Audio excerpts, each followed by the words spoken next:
Let's talk about something controversial. The Last of Us Part 2.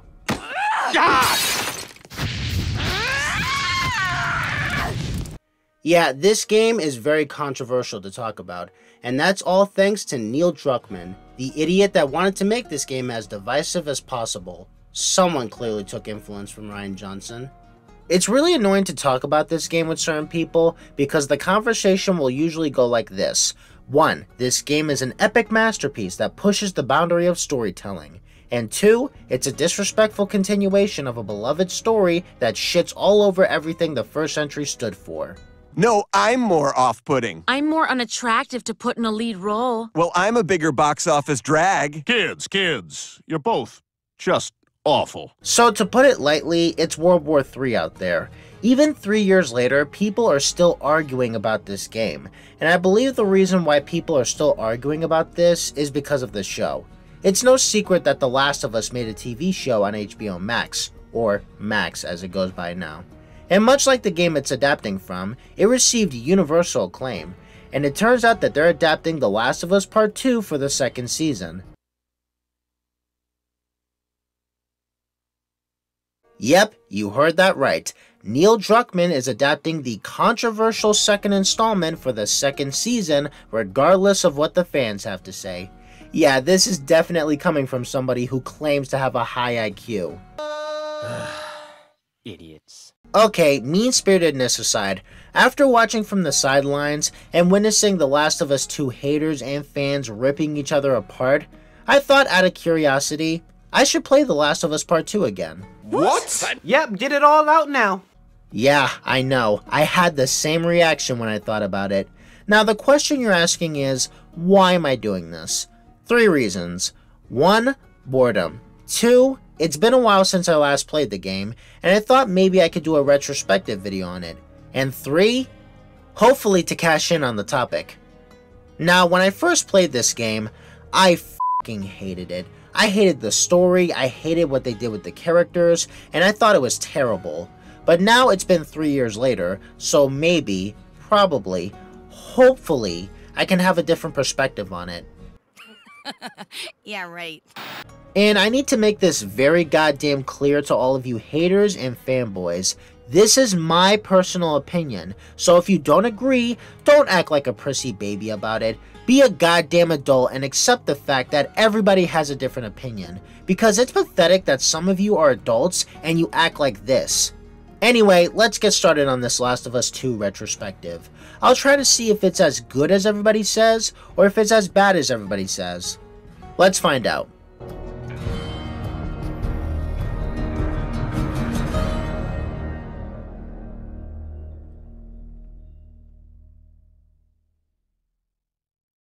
When making this video, I thought it would be more appropriate to start at the bottom of the mountain and then work our way to the top. We'll talk about things like the gameplay, enemy types, presentation, a bit of the world, themes, characters, and the story itself. Let's go. Gameplay has always been the weakest element in the Last of Us series. The gameplay in the first game and Left Behind was passable, I guess. But it's gameplay that doesn't really stick with me. I replayed The Last of Us Part 1 recently, and I have to say, some of the gameplay mechanics really haven't held up well. Whether it's the terrible enemy AI, the linear maps, clunky shooting mechanics, basic melee combat, and having some moments that I wasn't a fan of. Whether it's f***ing around with those ladders, generators, or the swimming controls. So yeah, gameplay wise, it's very middle of the road. But when it comes to the sequel, it's more or less the same. Yeah, don't fix what isn't broken, I guess. The gameplay is basically the same as the first. You got your pistols, your shotguns, your bow and arrows, your bombs, your brick or bottle, and your health pack. You know, the usual shit. And if you don't feel like killing people or dogs, yes, there are dogs in this game, you could just use stealth as a way to get through the maps. 6 things they brought back from the last game is that you can eat pills to upgrade certain things, whether it's your hearing abilities, your health, or your stealth. The other thing they brought back was leveling up your weapons, either to increase damage or stop it from swinging around. The third thing they brought back was the generators, which, I f***ing hated the generators. The fourth thing is that you can chat with your companions if you want. The fifth thing they brought back was the ladders. Again, I don't know why they did that. And the sixth thing they brought back was the shivs. I don't know why they did that. Do Abby and Joel not believe in the idea of carrying a knife around? Ellie, look, we don't have any ammo. We're out of shivs and supplies, and this place is full of damn infected. Ellie!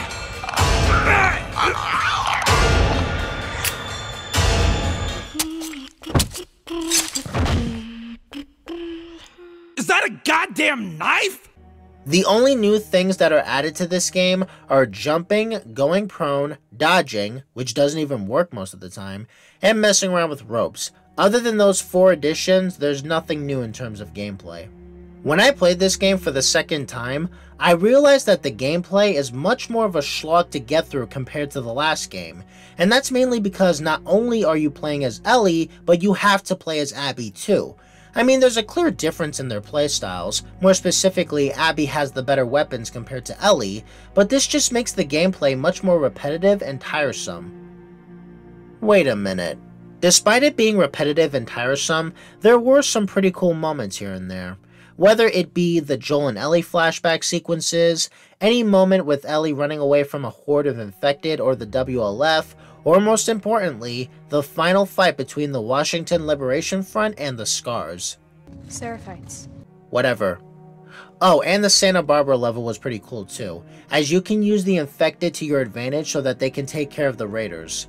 Another thing I forgot to mention is that the game gives you these moments where there are humans that are tracking you, and there will be clickers in the same room, so it's fun to have the clickers go after the enemies so that you don't have to waste your bullets on them. I won't say that the gameplay is entirely bad, because when I first started playing it, I was enjoying it because I thought it was a step up compared to the first game. But when you have to play as Abby, the gameplay grows very tiresome, kind of similar to Kingdom Hearts 3's combat.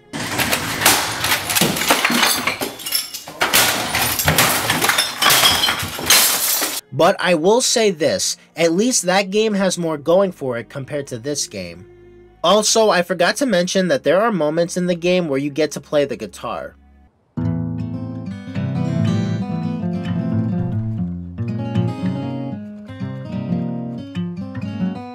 Look, Mama, music's. Some folks call this thing here a guitar.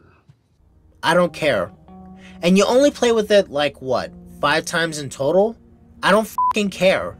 Another thing I forgot to mention was the accessibility options. There's a lot of cool and creative shit that you can do with the gameplay in this one. You can tweak things like the HUD, you can change up the controls a bit, you can change up the combat however you want, but my favorite part, even though I didn't use it during my playthrough, was the gameplay modifiers. There are a lot of things that you can do either to make the gameplay easy or make it go by faster, but again, you most likely won't touch these options, especially if you're focusing on the story, which most of us were. Quick edit, there was one more thing I forgot to mention. Another thing that's brought back from the last game are the notes that you come across. These notes basically serve as little stories for the people who were affected by the infection. And just like the last game, I thought they were well written here. Okay, next one. Hey, do you remember how there were various enemies in the first game? If you hoped there would be a big rogues gallery of enemies in this game, then prepare to be disappointed. The only new enemies in this game are the Washington Liberation Front, the Scars, and some dogs. As for the infected, there's only one new infected type, the Shambler. That's about it, really. And for people who might bring up the Rat King, I don't count that as a new infected type because it's a composed being of clickers, stalkers, and a bloater. So yeah, you don't get many enemies in this game, but if there's one thing I will admit, it's that the enemy AI is a little better in this game. The AI does a good job of tracking you down and letting their comrades know where you are. They can even sick their dogs on you if they want. And the same thing can be said for the infected AI too. Are they perfect? No. There are moments where the AI can get kind of dumb at points. Jesus, What is happening right now? What the fuck? What is this? Must have been the wind. Must have been the wind.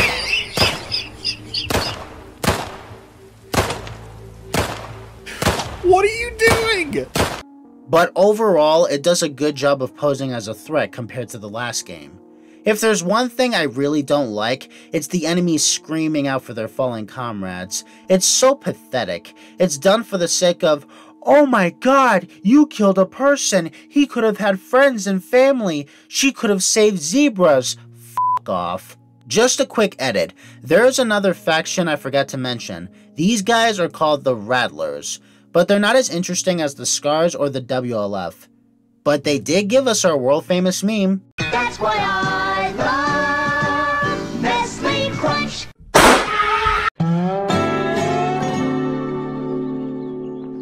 Okay, you obviously don't need a dork like me telling you that The Last of Us Part 2 looks good. It looks really good. It's so good that they remade the original game using the same graphics. Seriously, I really like the details that were implemented into this game. Whether it's the background environment like the buildings, the trees, the grass, the water, to even smaller details on the characters, whether it's their hair, their clothes, or their muscles, everything is nicely detailed. And speaking of which, the game does an impressive job of making the violence look realistic. Apparently, the developers had to look at certain videos on LiveLeak in order to replicate the graphic nature for this game, and I have to say, you guys did a great job. Another thing I appreciate is that I like how the game represents grief, people's fears of heights, and PTSD. I think it was well handled, and it wasn't used as a joke. Unlike another certain piece of media that seems to view mental illness as a joke. But I'm done talking about that piece of garbage. The game isn't perfect though, because there were some moments where I ran into some glitches here and there. Whether it be the horse flipping out for no reason, or witnessing some texture bugs here and there. But these only happened on occasion. For the most part, the game is pretty polished. Which is shocking considering Naughty Dog forced their animators to work crunch hours to get the game out on release, but I digress. Oh, and the music is pretty good. When it actually plays. The world of The Last of Us Part 2 is a little more expansive compared to the first game. I mean, yeah, the game still has an issue of it being linear, but you can go to different shops and buildings to pick up some supplies on your journey. The developers took advantage of these big areas because you can come across some collectibles, whether it be trading cards for Ellie or nickels for Abby, and some saves that contain some goodies inside. And I will admit, I do like that they put in a little effort to make each environment different than the last. Whether you're in a small town like Jackson, the big city, the forest, the hospital, the train station. The first game did this already, but whatever. The WLF Fortress, the different locations belonging to the Scars, and finally the island at the end. What I mean by this is that there's a large variety of locations you get to go to. Speaking of the Scars and the Washington Liberation Front, I like that they build upon the different factions from the last game, because in the last game they introduced Fedra and the Fireflies, so the introduction of these two new factions really expands the world. Honestly, I wish they would have focused more on the conflict going on between these two, rather than the stupid-ass revenge plot we were given. But hey, what can you do? And I really like how the game takes advantage of these dark areas that are filled with infected. It leaves you very shaken because you don't know where these fuckers could be, especially the stalkers. But some people will point out that this isn't exactly new considering they did this before in the first game, and even things like getting the clickers to attack other people has been done before in the Left Behind DLC. But hey, beggars can't be choosers. So yeah, the world of The Last of Us Part 2 is pretty good in terms of its design, even if it remains pretty linear.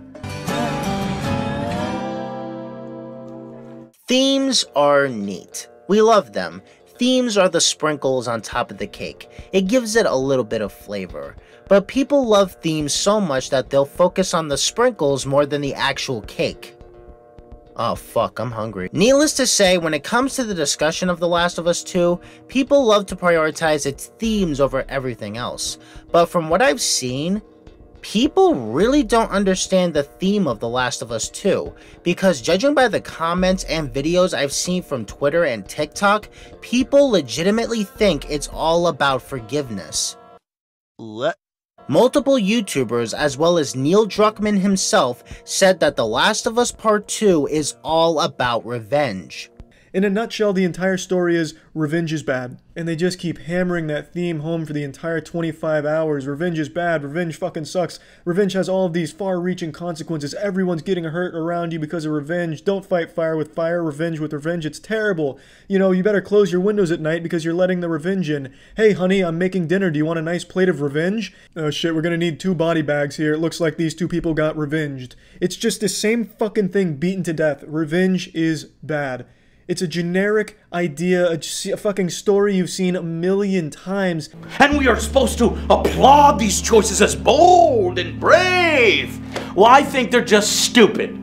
Stupid, lazy, manipulative, and contrived writing that boils down to nothing more than a vanilla revenge is bad story, when this universe can do that and so much more. This time around, we're told that revenge and retribution brings out the worst in people, and while that's true, fuck me, it doesn't half make for a depressing gaming experience. And I can't help but think there's better ways of getting the same message across. Ways that wouldn't totally compromise popular characters and leave the player questioning the point of their own existence. First of all, they don't even do anything new, interesting, or unique with this revenge plot. It's the exact same by-the-numbers story that you've seen so many times. And it's also been done so much better in other forms of media. So right off the bat, the story is already suffering from being incredibly formulaic and predictable. Not that the first game was unpredictable, but they still added some twists and turns that helped it stand out from other zombie apocalypse stories. This shitty revenge plot is as painfully cliched and unremarkable as you can possibly get. Nothing new, nothing interesting, and nothing that helps it stand out, which just makes it boring to play through.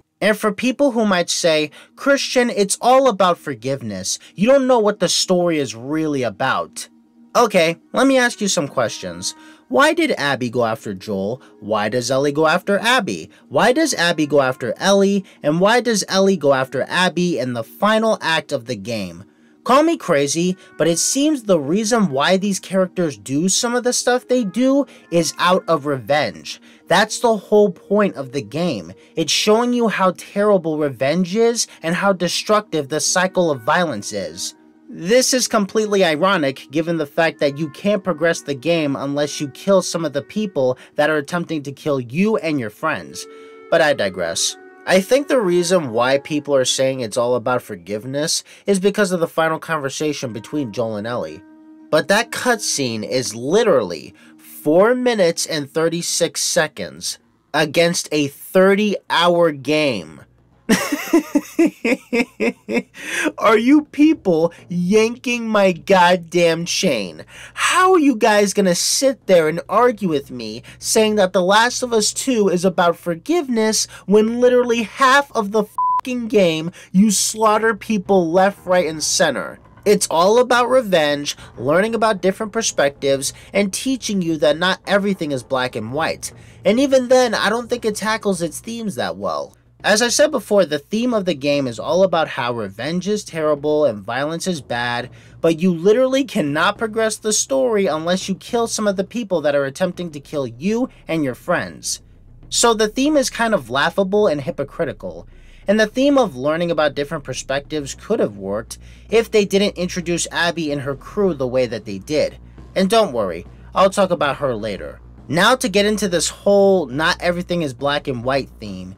Even though the game says that nobody's a good person, it's weird that they paint Abby and her crew in a positive light, meanwhile they paint Ellie and her crew in a negative light. For example, Abby loves dogs and she pets and plays with them, meanwhile Ellie kills dogs with little to no care in the world. It kind of shoots your theme in the foot if you ask me. And because they're pulling manipulative tactics like this, it makes me hate every single character regardless of, oh, you're not supposed to like or dislike them. It doesn't matter. They're all pieces of shit in my eyes, and the only thing I want to see is these characters getting hanged. And the biggest reason why I'm not invested in this whole revenge is bad story is because there is a franchise in PlayStation's lineup that literally builds its entire storyline on revenge and the negative consequences that come with it. And that franchise I'm talking about is God of War. A franchise that tackles the themes of revenge way better than The Last of Us 2. So it leaves me to wonder, why is The Last of Us trying to tackle the theme of revenge? You don't need to do that. Stay in your fucking lane and come up with a different story that is worthy of Joel and Ellie, because this story, as well as the theme of revenge, doesn't benefit either of them. Anyway, let's go on with the characters. Now the fun part of the video. Talking about how the characters we've come to know and love get butchered and destroyed for the sake of beefing up the rookies. Unlike the first game, there are a ton of characters in this one, so I'll save the most important characters for last, because there is a lot to say about them. And I do mean a lot. Let's get the sidekicks out of the way. Ellie's new love interest. That's it. There's not much to Dina. She's sassy, she's pregnant, she fucked Jesse, she fixed a radio to help out briefly, she's Jewish, she wants to live out on a farm, then she pulls this one fucking 80 and leaves Ellie at the end of the game after she tries to kill Abby again. That's it, really. She's not that interesting of a character. Riley was a much more interesting character than her, and she gets disrespected too. Just Halloween stuff. What do you mean, just Halloween stuff? Funny looking. Funny looking? Not a fat. You.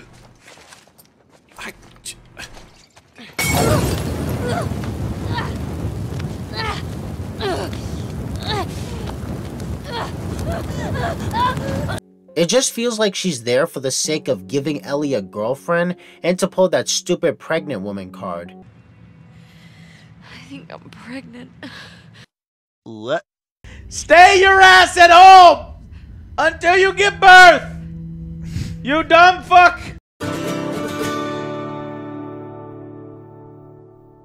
Jesse has a similar problem as Dina, where he's not interesting and he's pretty flat. He seems to be a decent guy, I guess, but there's nothing to him at all. His only purpose is to fuck Dina, get her pregnant, and then get shot in the fucking face by Abby.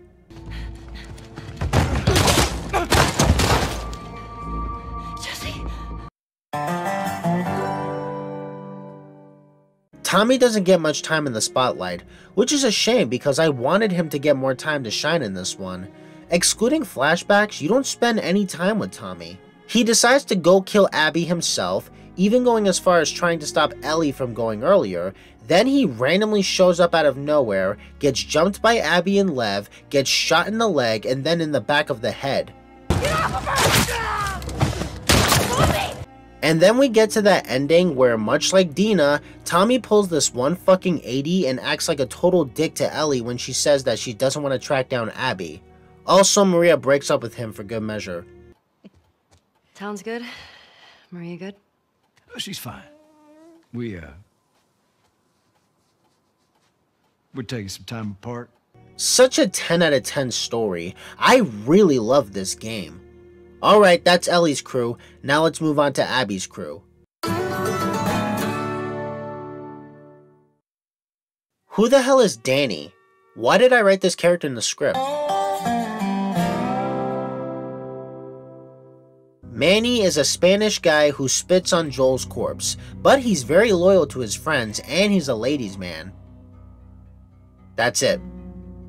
But he does get this cool death scene. Screw it. Let's go.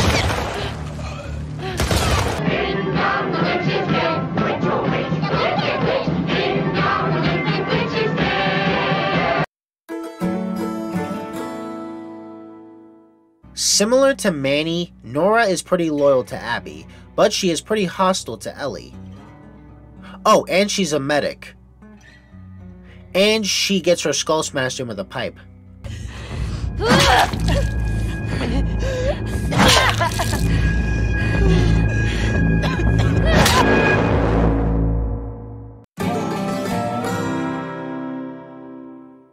Honestly, out of this raggedy-ass bunch, I took an interest in Isaac. A cold, ruthless leader who wants to kill the Scars because they keep invading the WLF territory? Sign me up.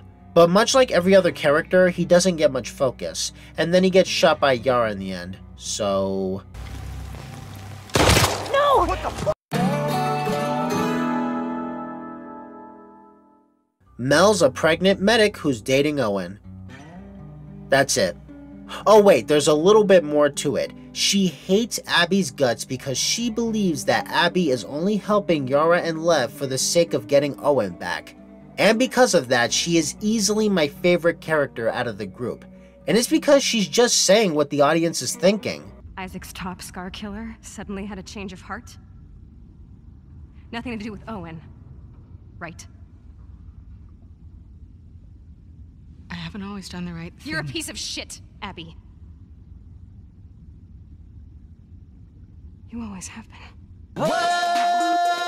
But then I immediately start to dislike her again, because earlier in Abby's campaign, when they were out on a mission, this happened. Okay, here we go. Got it. You literally slammed your fucking baby up against a goddamn chain! The fucking cage! Yeah, that baby has brain damage. Ellie just did the baby and Mel a favor.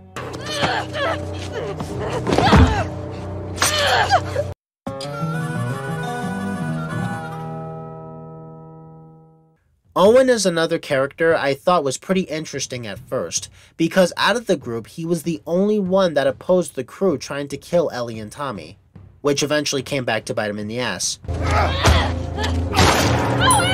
And unlike everyone else, they at least tried to delve into his character. For half of Abby's campaign, she's trying to track down Owen because he went AWOL, and his reasoning for why he went AWOL is that he's just sick and tired of all the violence and mindless killing.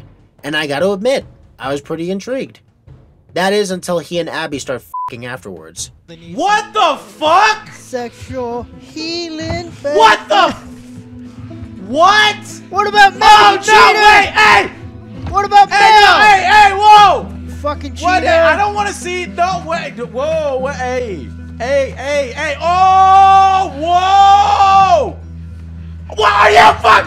That's a goddamn sexy, what the fuck is this shit? You clapping them little Aunt Jemima flapjacks. If you don't cut it out. Oh jeez. No.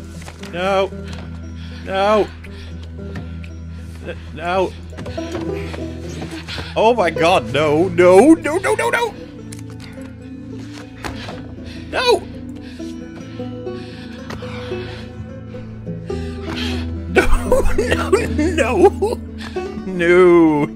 No, we're not doing that. No. Look away, please. Jesus Christ. Oh my god, what is this? Oh my god, they went straight for it. Okay, what the fuck was that? Neil, you dirty old man.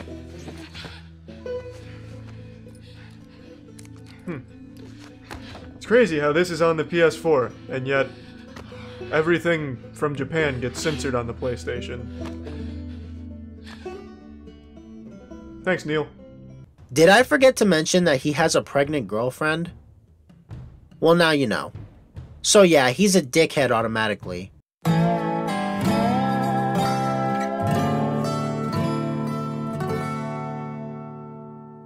Yara is Lev's sister. That's it. Okay, that's not it.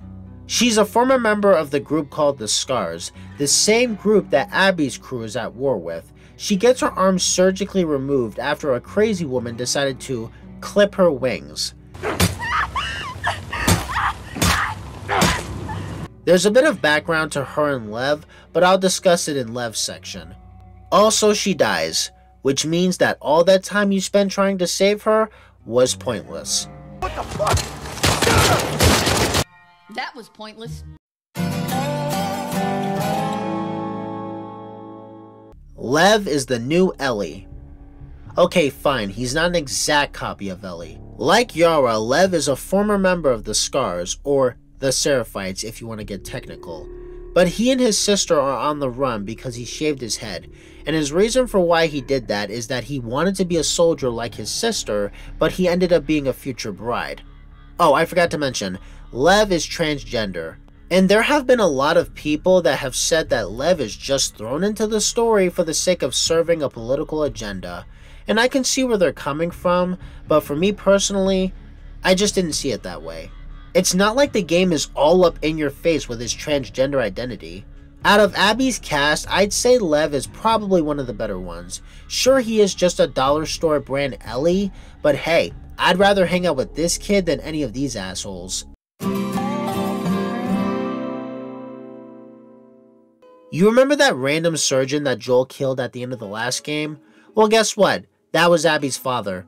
Eat shit.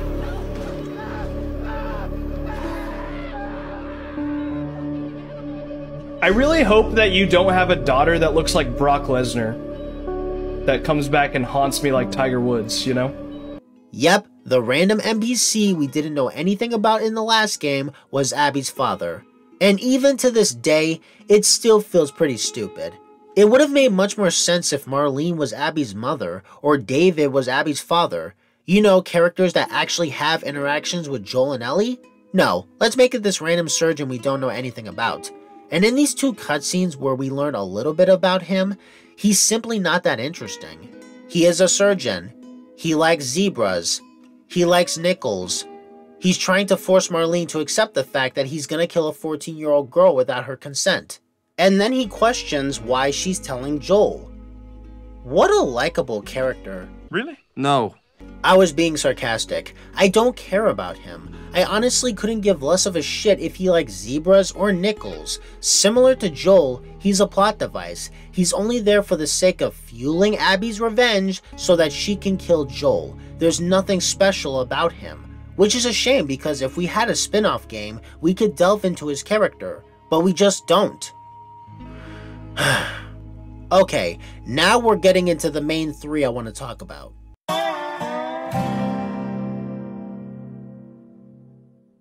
The main character of the first game has been butchered and assassinated to be a plot device for the sequel.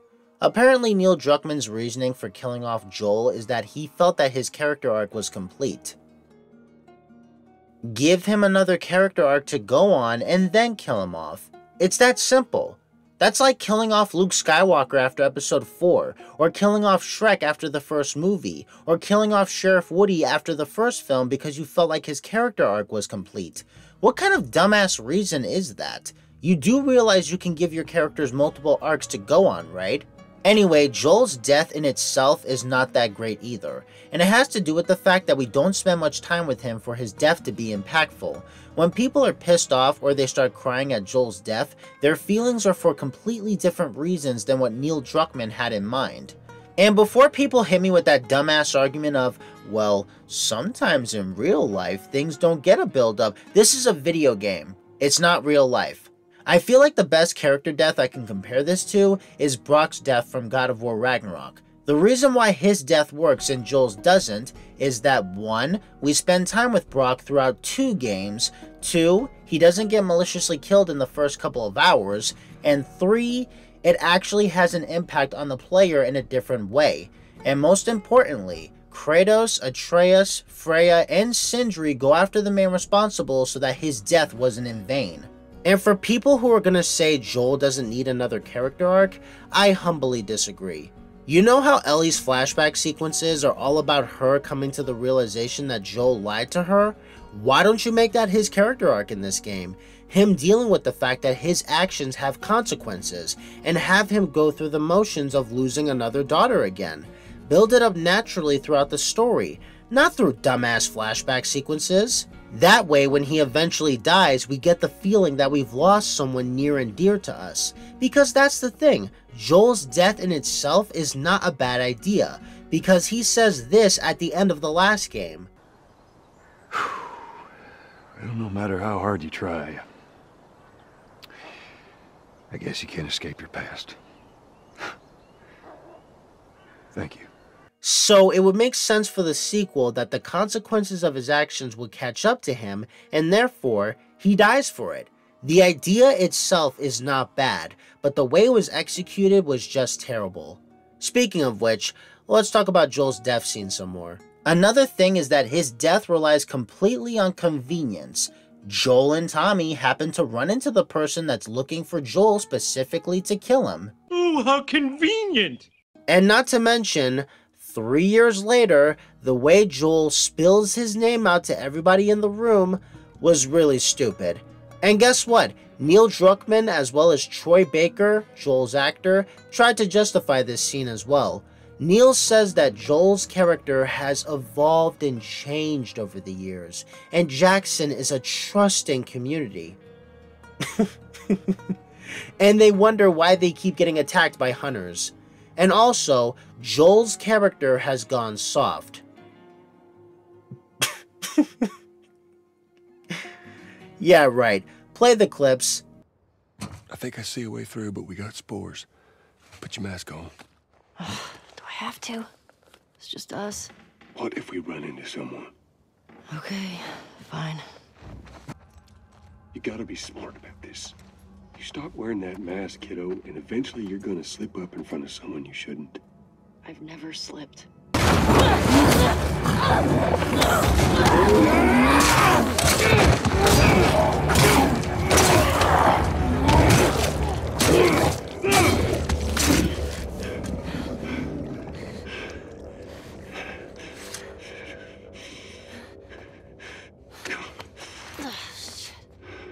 And Troy says that this scene was carefully and lovingly curated. No, it wasn't. Sarah's death was lovingly curated. This was fucking stupid. Even if you've changed or evolved or softened over the years, you should keep the basics of survival in check, which includes not telling random strangers your fucking name.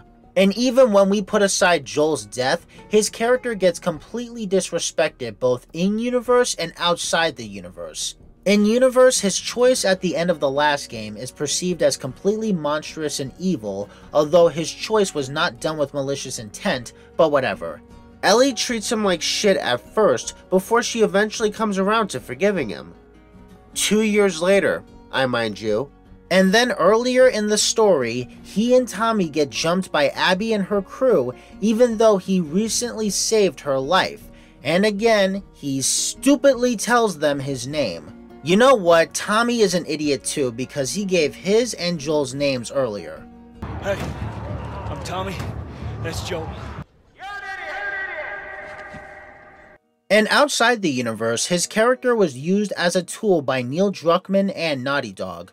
For those who don't know, it's common knowledge that the trailers that Naughty Dog put out were completely dishonest and misleading. In these trailers, they show you an older Joel joining Ellie on her new journey. But when you play the game, you start to realize that everything that was shown in the trailers was a complete lie. Whether it's this trailer... What the hell are you doing here? You think I'd let you do this on your own? What the hell are you doing here? I think I'd let you do this on your own. Or this trailer. Ellie! But they ain't.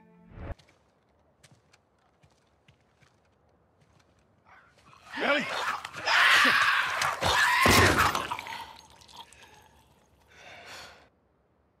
But they ain't.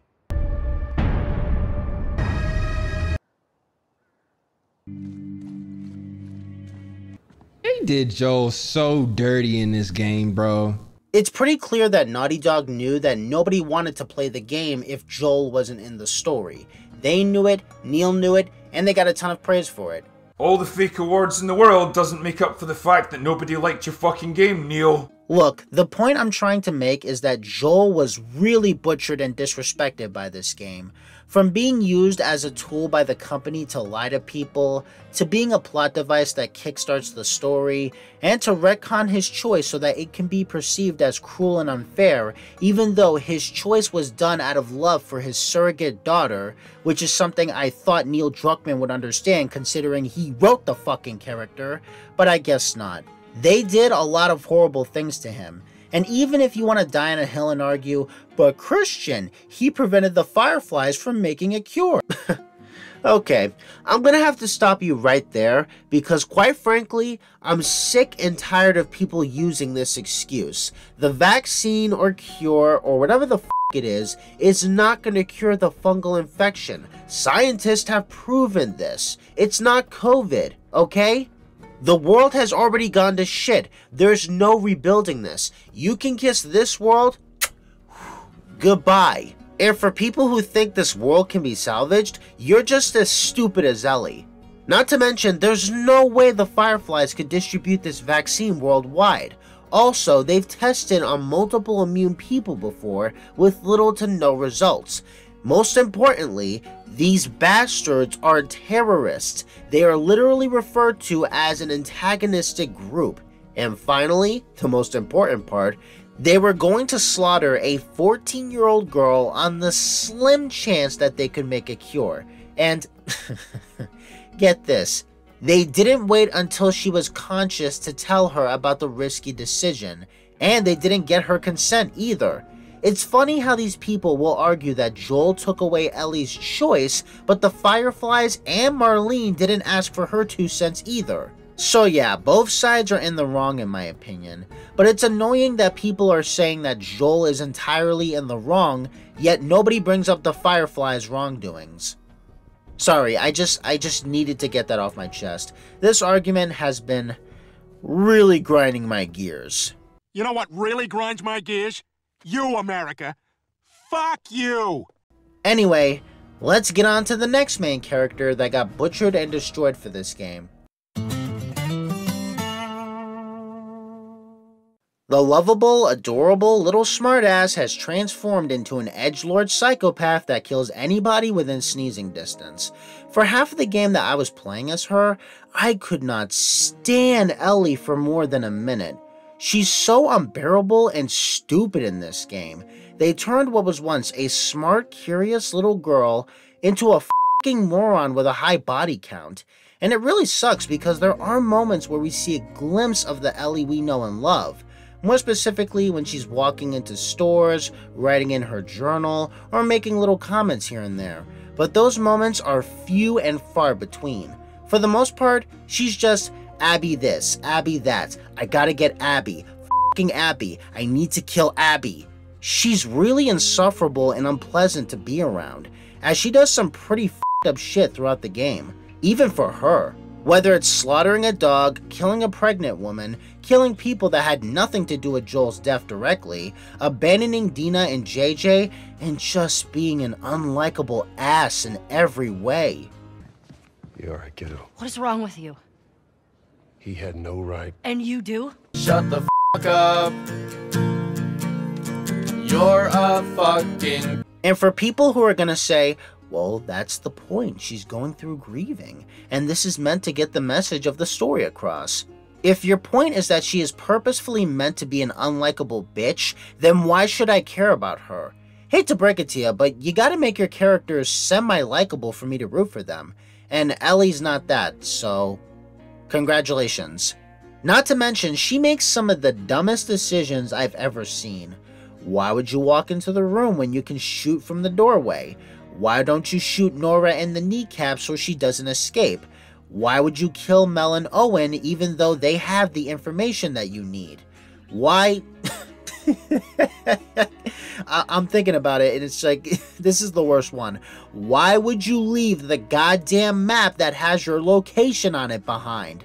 And finally, why don't you use your weapons to kill Abby instead of getting into this needlessly drawn out fight sequence? She is an absolute and I gotta say, Ellie from the first game was much smarter than this. Look how they mess with my boy. And it seems the reason why they made Ellie this way was to make Abby look better in comparison, because I've seen tweets from people saying that Abby is a much better character than Ellie. Well, yeah, she is.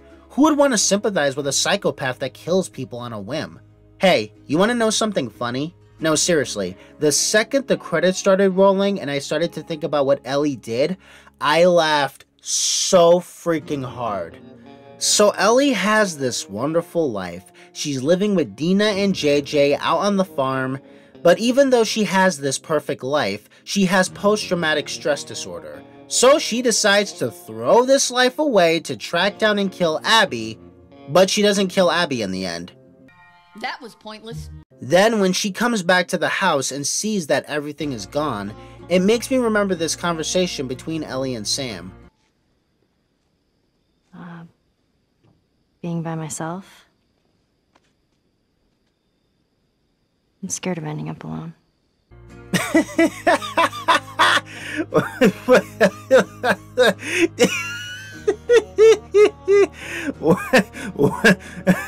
Welp, like Atreus said in God of War 2018. That's what you get! Boy. I know some people will say that's pretty messed up for me to say, but hey, we're not even supposed to like Ellie anyway.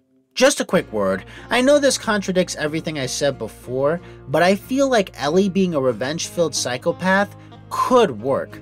The reason why I say this is because, again, bringing up God of War, there was a character who was also consumed by vengeance, but she eventually came around to letting it go.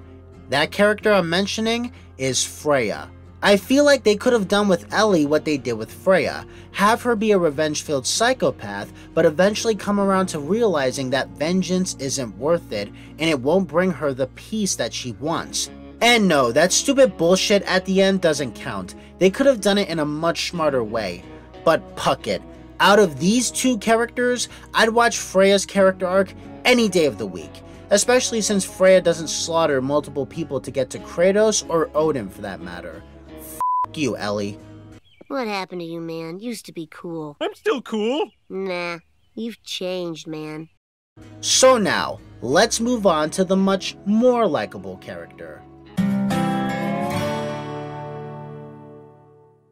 Abby is the new main character of The Last of Us Part 2, and as I've mentioned before, she is the daughter of the surgeon that Joel killed in the last game. Eat shit.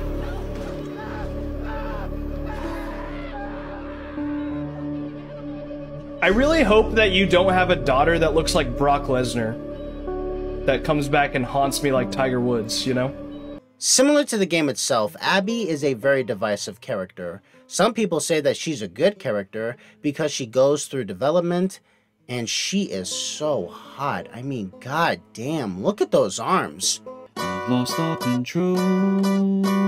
She's so fit, her hands on her hips. This girl is so ripped. Give me workout tips. How do you get arms like this? And there are some people who say that she's an awful character because she derailed the entire franchise.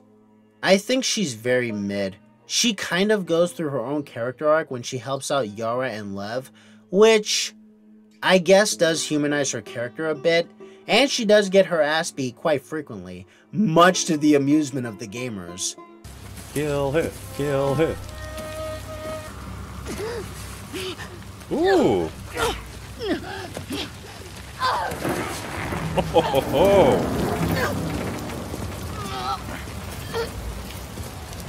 No.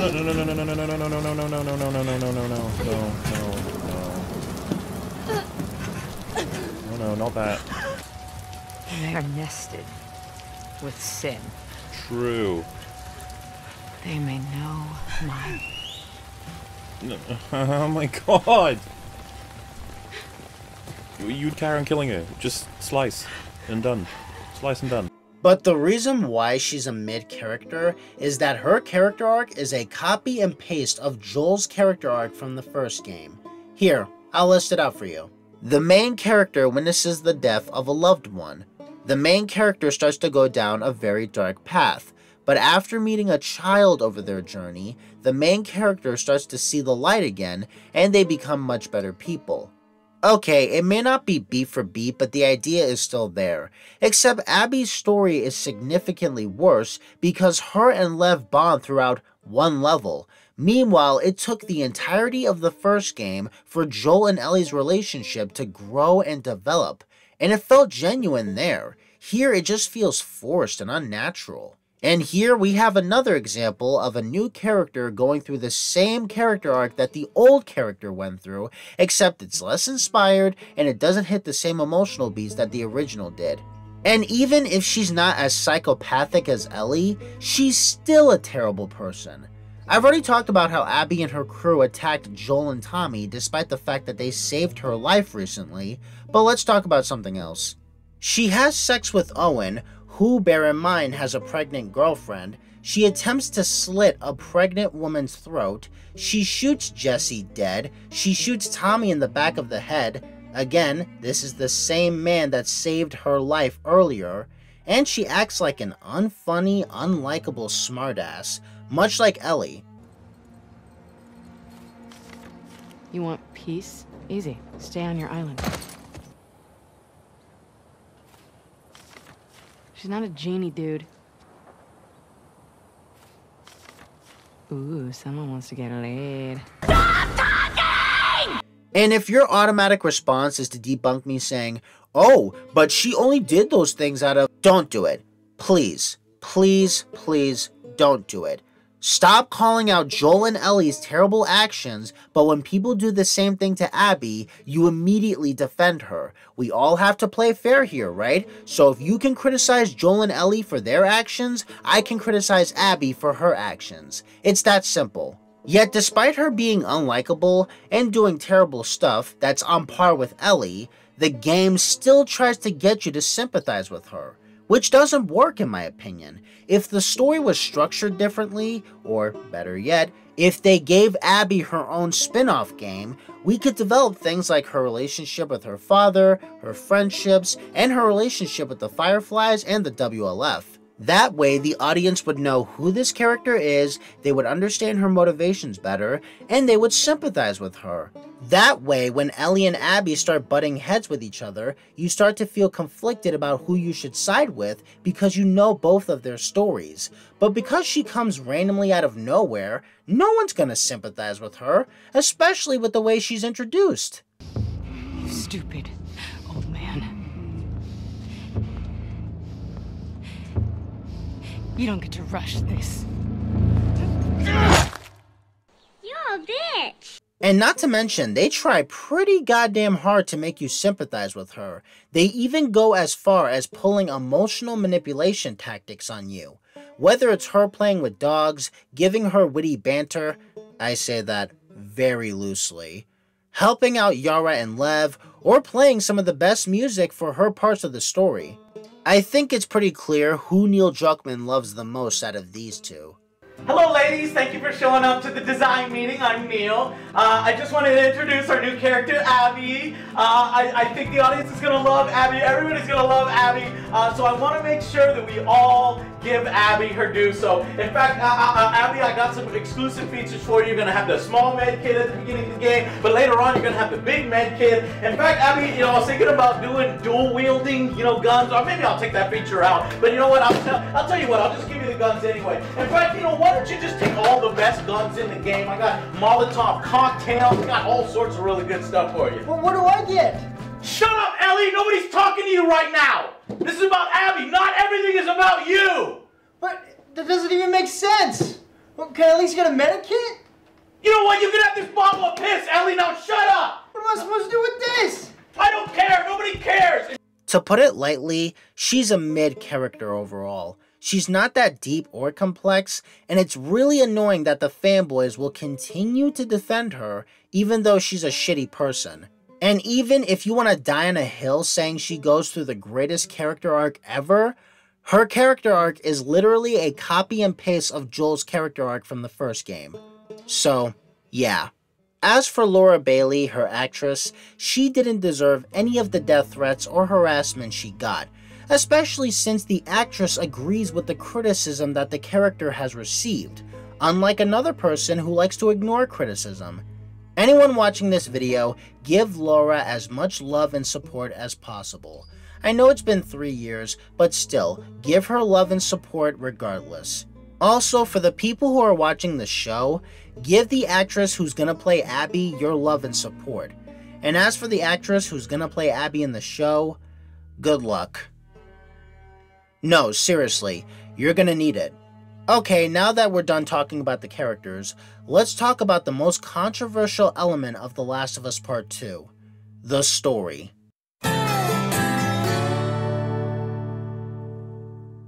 Alright, it's time to talk about the story, and this is going to take a while, so bear with me. And for the story section, I will try to expand upon my points a bit better, whether it be the characters, gameplay, and so forth. Let's get started.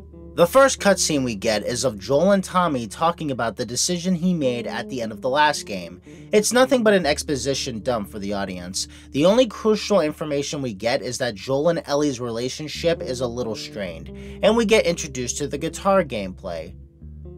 Yay!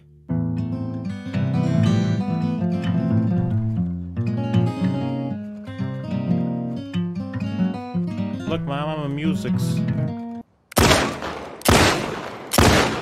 And I'm not gonna lie, I thought this was an interesting setup. We see that Ellie is getting a little older, and she doesn't want to hang out with Joel as much as she used to, and that's completely understandable. But I really feel like the game would have benefited if we started with Abby's flashback first. We get to meet her, her father, and Owen all in one cutscene. Then we get to the twist where it turns out that he's the surgeon that Joel killed. Now all the pieces fit into place, and we become interested in Abby's character. I don't know why they decided to set it up like this, but whatever. Let's get on with the main plot.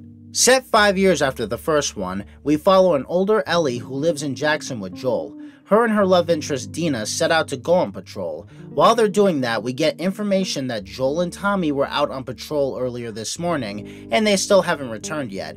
This is important, trust me. We cut over to Abby's POV, and we discover that she and her crew have traveled all the way to Jackson to find Joel.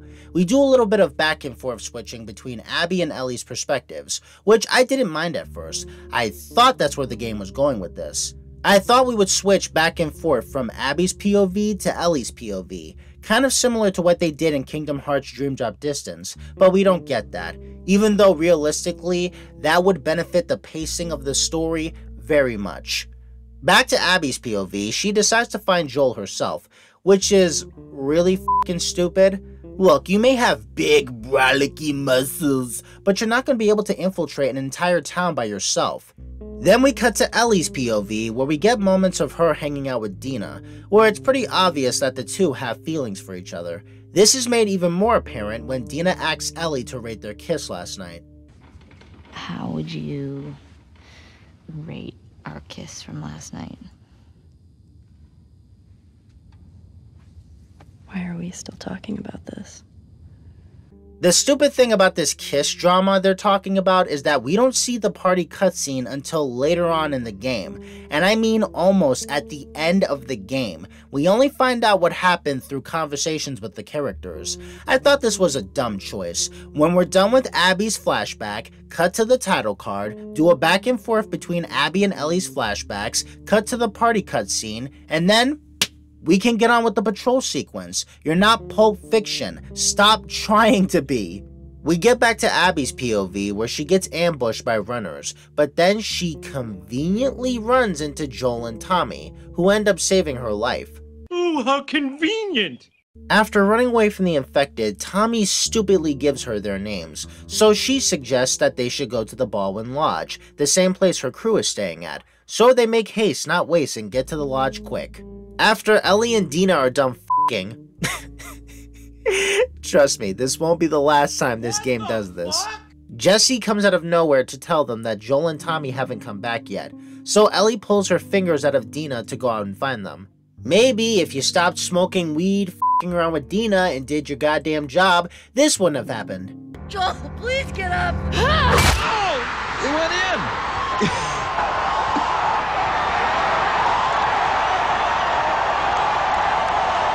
We cut back to Abby once more, where she, Joel, and Tommy have made it to the lodge. It's all cool, they're hanging out in the basement, they're getting to know each other. Then Abby shoots Joel's kneecap off. Again, after he saved her life. Jeez, what a bitch. But at the same time, Joel and Tommy were idiots for doing this. I'm Tommy. That's Joel. Y'all should come back with us, restock before you head out. Tommy, this is my brother. Joe. Y'all act like you heard of us or something. Seriously, you guys shouldn't be this trusting. Especially you, Joel. I don't care what Neil says. Put your survival instincts first and give these people your fake names. And that line is just really goddamn stupid. Joel, you do realize you slaughtered a group of fireflies, right? And before you got to that elevator, there were more fireflies closing in on you. So you should keep in mind that there's going to be a time and a place where these guys are going to track you down and kill you. It seems the cautious nature of his character was completely removed for the sake of this scene. And the funny part about this scene is that they don't even clarify if this is the right Joel that they're after. They just go straight to killing him. Have you lost your fucking mind? Nora knocks out Tommy with a pistol, which he should be dead after that. They bring Joel over to the wall where he says his last words. Why don't you say whatever speech you got rehearsed? Get this over with. Savage as fuck. Mel tourniquets his leg, and then Abby gets a golf club and proceeds to beat Joel to death with it. You stupid old man. You don't get to rush this. What do you think? Too much hate, maybe? Why don't you use a sledgehammer? I mean, it gets the job done quicker.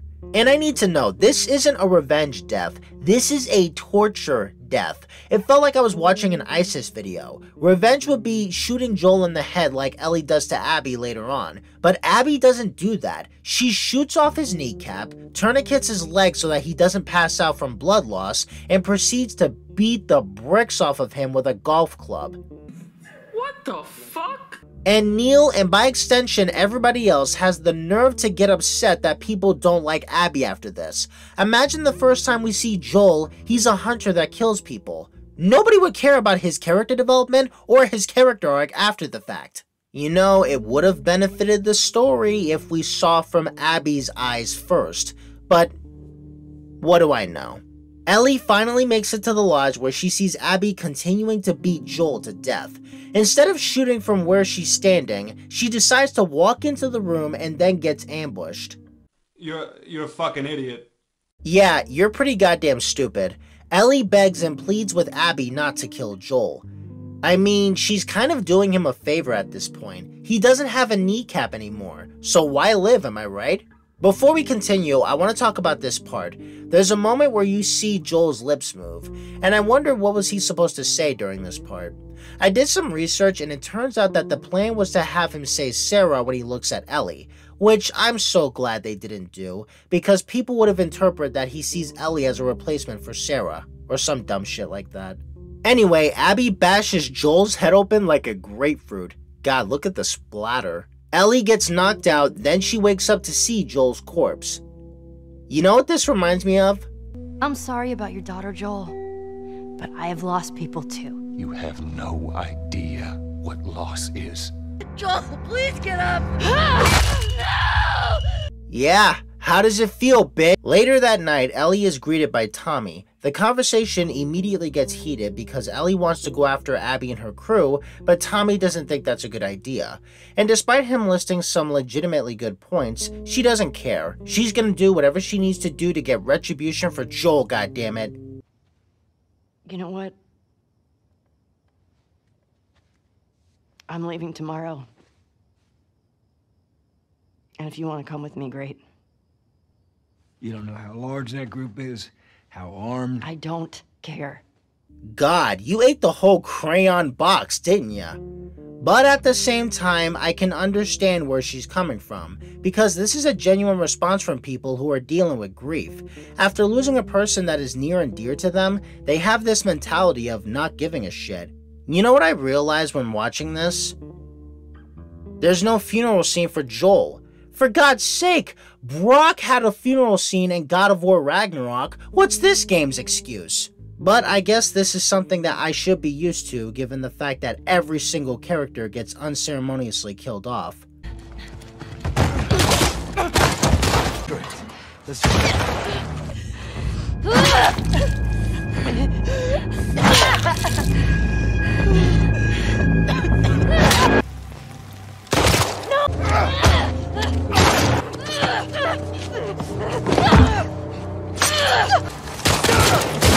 But still, if a character like Dina died, I wouldn't give a shit because she's a bland side character. This is the main character we're talking about. If you're gonna treat him like a prop and give him a distasteful death scene, at least give him a funeral scene to make up for it. But no, I guess that's just too much work from the great mind of Neil Druckmann. Let's keep moving. The next day, Maria reveals that Tommy left Jackson to hunt down and kill Abby, so naturally Ellie and Dina follow suit. I'm still confused about this choice made by Tommy. Tommy, why didn't you take Ellie with you? You know she's gonna go to Seattle regardless, so why didn't you let her join you? Before we go on, I want to go off on this little rant here. I find it pretty insulting that Ellie takes Joel's watch. I get it's meant to symbolize passing the torch, but no. If anyone deserves to have that watch, it's Tommy. Yes, the two had their ups and downs, but the relationship between the two was mostly solid. The relationship between Ellie and Joel has been completely destroyed. She treats Joel like shit and berates him for a thing he did years ago. And that one cutscene of her trying to make amends with him doesn't count. That watch is meant to symbolize the relationship between Joel and Sarah, and out of the two of them, Tommy is the only one who's witnessed it firsthand. He was there when Sarah died, for God's sake. You don't deserve that fucking watch. Give it back, you ungrateful cow. Okay, let's move on. For this part of the game, it was really boring to go through. I think it's cool that they made this big open space that you get to play around in, but at the same time, why the fuck would we do that?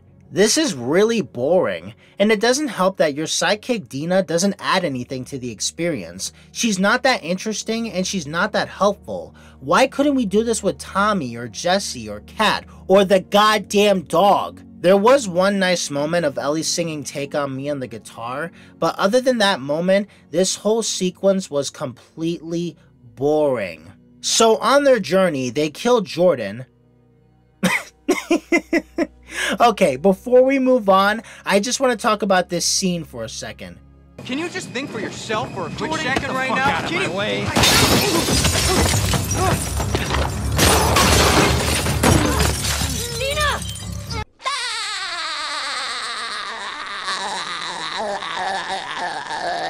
Okay, I feel like that drop should do a little bit of damage to your body, especially since, I don't know, you're pregnant? And I noticed something when I saw this scene on TikTok. Anytime this scene gets criticized, people automatically bring up how Joel survived the impalement from the first game, or they'll bring up Nathan Drake from the Uncharted franchise. Listen, I see where you're coming from, but this isn't about them. And just because those two went through similar experiences, that doesn't automatically invalidate the stupid shit that these two went through. Okay, putting that aside, here's one more question.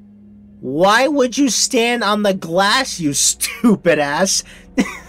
You could have shot the guy in a way that didn't give away your location. It's hilarious that people bring up that Dina is a survivor, yet she makes the stupidest fucking decision in this scene. What the fuck? Okay, moving on. They try to track down Leah, but she got killed by the scars. They do a little bit of exploring, and then they find a bunch of photos of Abby and her friends with their names written on it. And this is how Ellie and Dina know their names, because their names were written on a bunch of photos. And you really think you made a grade A masterpiece, you f***ing idiot. While they're making an escape from the WLF, they end up running into a horde of infected. This is where they discover a new infected type, the Shambler. It's spooky looking, I guess. After a stupid incident that results in Ellie breaking her mask, she tells Dina that she's immune. While they take refuge in a theater, Dina tells Ellie that she's pregnant, and Ellie is understandably not happy with the news, which leads her to say this. I wasn't sure, okay? I didn't want to be a burden. Well, you're a burden now, aren't you?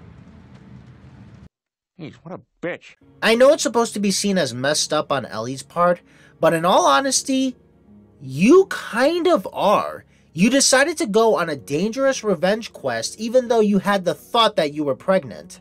It kind of sounds like that's gonna be a problem. I don't feel bad for you. Ellie has every single right to call you out. Okay, calling you a burden was a little out of line, but the point still stands. In fact, Ellie's wrong. You're worse than a burden. You're a goddamn idiot. In fact, both of you are idiots. This whole situation is stupid, and it's... That's completely insane. You guys are idiots. Ellie runs along and plays with a randomly placed guitar. Then we get introduced to our first flashback. You better buckle up because there's going to be plenty of them down the line. The gist of this flashback is that it's Ellie's 16th birthday. I thought it was her 15th, but whatever. Joel takes her to the Wyoming Museum of Science and History. Easily the best flashback out of the bunch. Everyone agrees that this is the best. You agree, I agree, we all agree. It's so good that people forget the fact that this flashback, along with the others, is completely pointless. It's the next day and Dina fixes a radio in one of the rooms, giving her information that a trespasser was spotted in Hillcrest. Ellie makes haste, not waste, and makes her way over to Hillcrest. Not much happens in this level, and the only thing that happens is that Jesse tags along. You think I'd let you do this on your own? I think I'd let you do this on your own. Yeah, I'm not letting that go. We do get an awesome car chase scene, even though it perpetuates the stereotype that Asians can't drive, but that's about it. We get our next flashback that shows that Ellie has been pretty distant from Joel lately. They tried looking for some guitar strings together, but the only thing the two ended up doing was finding some infected. And something I've noticed when playing this part is that Joel's AI is extremely helpful. Dina and Jesse don't do shit, yet I get stuck with them for long periods of time. This sucks.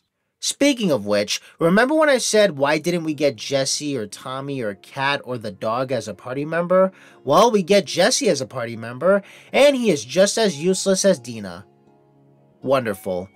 Anyway, they run into a bloater, Joel handles it like a boss, they find the corpses of the two people that were missing from Jackson, then Ellie starts to get on Joel's case and begins to question whether or not the things he said in the last game were true.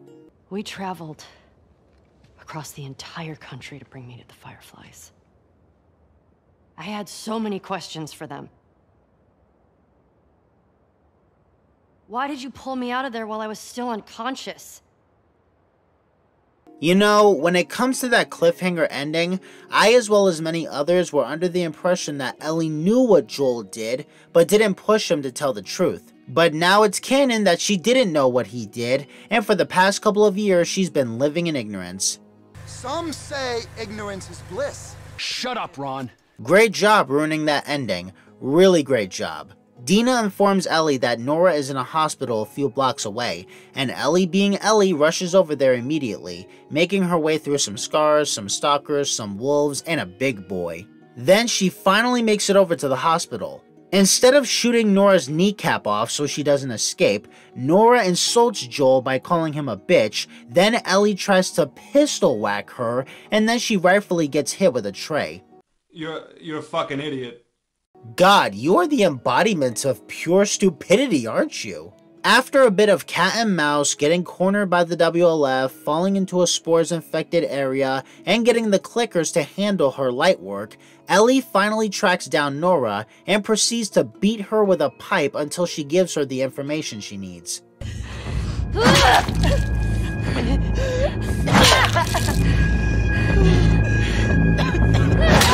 I will give the game credit that it does show that Ellie is a little shaken from the violence that she's endured. You can tell that she's a little on edge. Her hands are shaking and she's breathing heavily. I thought this was very well done. But then I immediately remembered she slaughtered dogs, the infected, the WLF, and the scars with little to no issue. But bashing Nora's head in with a pipe is way too much for her? Okay. I had one question when I saw this scene.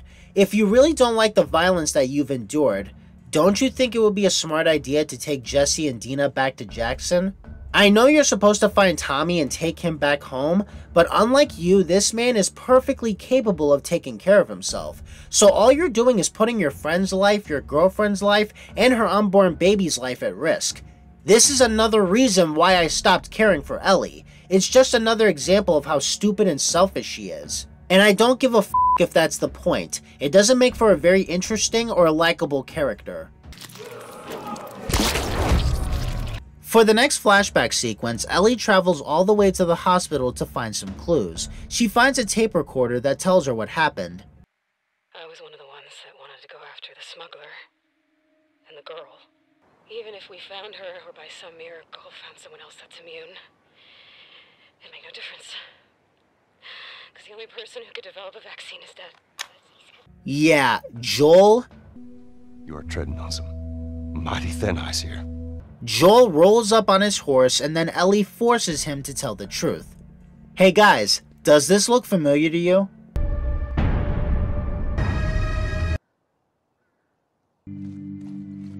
What a bunch of fucking snakes. And what sucks is that they won awards for this shit. Jesus Christ. Joel tells her the truth and Ellie is less than pleased. She tells Joel not to fucking touch her and she says that they're done. Making a vaccine would have killed you. So I stopped them. I feel like Joel should have explained himself a little bit more. He should have brought up the things that the Fireflies did to him when they got there. And he should have said that they didn't give her a choice and they were gonna kill her right there on the spot. But f*** it, Joel's a piece of shit. Who cares about him?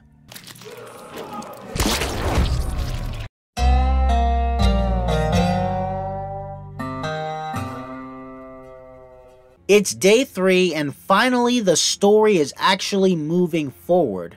For God's sake, it's about time. Ellie and Jesse go out to look for Abby, but then midway through, Jesse decides to look for Tommy while Ellie tracks down Abby. After a bunch of bullshit, she makes it to the aquarium and almost gets killed by a dog, but she kills it. Shit. Stupid dog. Remember this dog. This will be important for later. Believe that! After adding another number to the body count, Ellie runs into Owen and Mel. She attempts to interrogate them like Joel did with David's men in the first game, but needless to say, it doesn't go well.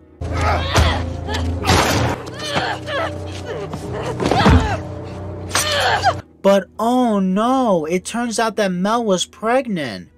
Again, you should have shot them in the kneecaps and then interrogated them, instead of killing them immediately, you dumb asshole. Tommy and Jesse come out of nowhere to take her back to the theater. And look! Ellie left the map behind because she's retarded. You're a fucking idiot. We cut back to the theater where Ellie, Jesse, and Tommy discuss going back to Jackson because of Dina. Her sickness has been getting worse and worse these past 2 days. Remember when she said this on day 1? I wasn't sure, okay? I didn't want to be a burden. Well, you're a burden now, aren't you? They're ditching their revenge plan because of you. So yeah, you are a burden.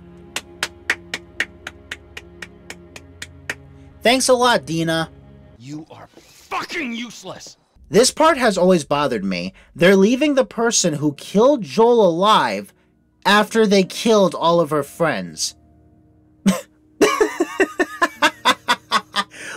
What? You guys don't think that she won't track your asses down and kill you all Terminator style? That's so stupid. Tommy leaves to check on his gold. Meanwhile, Jesse and Ellie have a small chat. And I thought it was pretty nice that Jesse asks if Ellie is okay. That was pretty nice. That is until they hear a noise outside the auditorium. So they go check it out, which leads to Jesse getting capped and Abby holding Tommy hostage. Maybe you shouldn't have left that map behind, just saying. And then, just when things are starting to get interesting,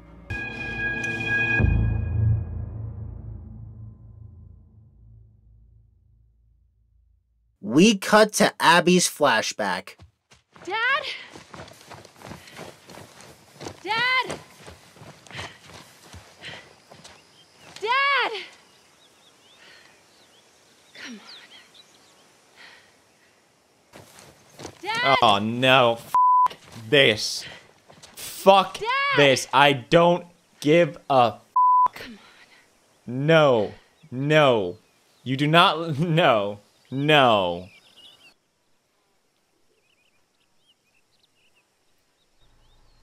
Can I make her jump off a cliff? No, dude. No. No. No. No. No. No. I don't care about her. Dad? If I was playing this by myself, bro, I would have got. And y'all heard the shit I would have said, bro. Yeah, I might have still talked to myself, and I definitely would have been canceled by the shit I would have said about this bitch, bro. Fuck you. Fuck you. I don't give a 4 years earlier. And then they got me playing as this dumb bitch. I don't want to play as this bitch. What is this? Abby. This is Abby. No! It's his turn. Good. 4 Congratulations. years earlier. I don't even know how to play. Fuck this. Right now, right there. How do you jump? Press this. Yeah, there you go. That's what I was looking for. In the mud. How do you jump? Oh, there you go. You just have to be running. What? You guys are fucking leaving me? I don't want to play this shit. Oh man, I don't want to play as her. What? I don't want to play as this girl. This shit. Dad? Look at her. Stupid fucking face. Seriously? This shit come on. This shit is lame as f, Can't bro. keep doing this. Fuck this. I don't want to play as her. Yeah, let me tell ya, when I first played this game, I was pissed when we had to play as Abby. Because that's the thing with this game. Once we're done with Ellie's campaign, we completely focus on Abby's campaign for the next couple of hours, and we see what she's been doing for the past 3 days. Pull out your gun. Pull out your gun. Pull out your gun and shoot yourself in the fucking head, please. This did not make gamers happy. A lot of people were not cool with the idea of playing as Joel's murderer. While some of them got over it pretty quickly and they continued to move forward, others continued to hate her with a burning passion. This is why I feel like this specific flashback should have been played at the start of the game, right before she and her crew made their way over to Jackson. But, what can you do? Abby tries to find her dad. After mucking around, she finally comes across Jerry, her father. He's a man who loves nickels and zebras. If this is supposed to get me to like Jerry, hate to break it to ya, it's not working. In the next scene, Jerry tells Marlene that he's going to have to kill Ellie to make a vaccine, which Marlene is understandably not cool with. And then when she asks him the million-dollar question of if he would kill Abby for a cure, he completely dodges the question. And what if this was Abby? Look, everything that we've been fighting for, all the sacrifices, all of the horrific, all of that is justified with this one act.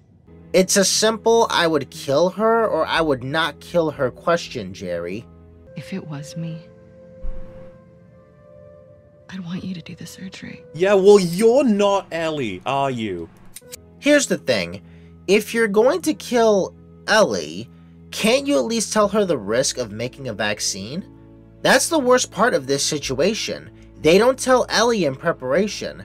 Just like what Abby did to Joel, Jerry just goes straight to killing her. And I'm supposed to feel bad for Abby because her nickel, zebra-loving father tried to kill a 14-year-old girl without her consent on the slim chance that they could make a vaccine. Of course! Really? No.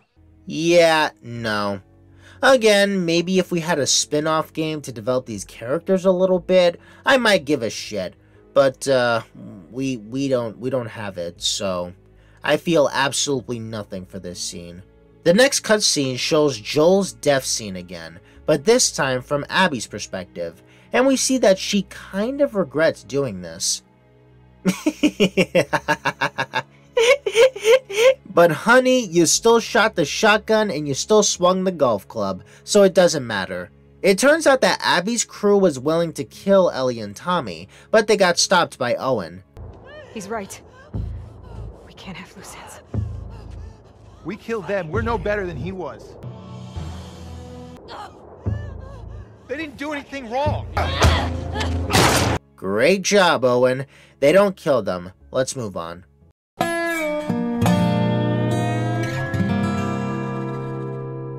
For Abby's first day, it's primarily focused on her doing a mission for the WLF, with the help of Manny, Mel, and Alice the dog. Yeah, you remember that dog that Ellie killed not too long ago?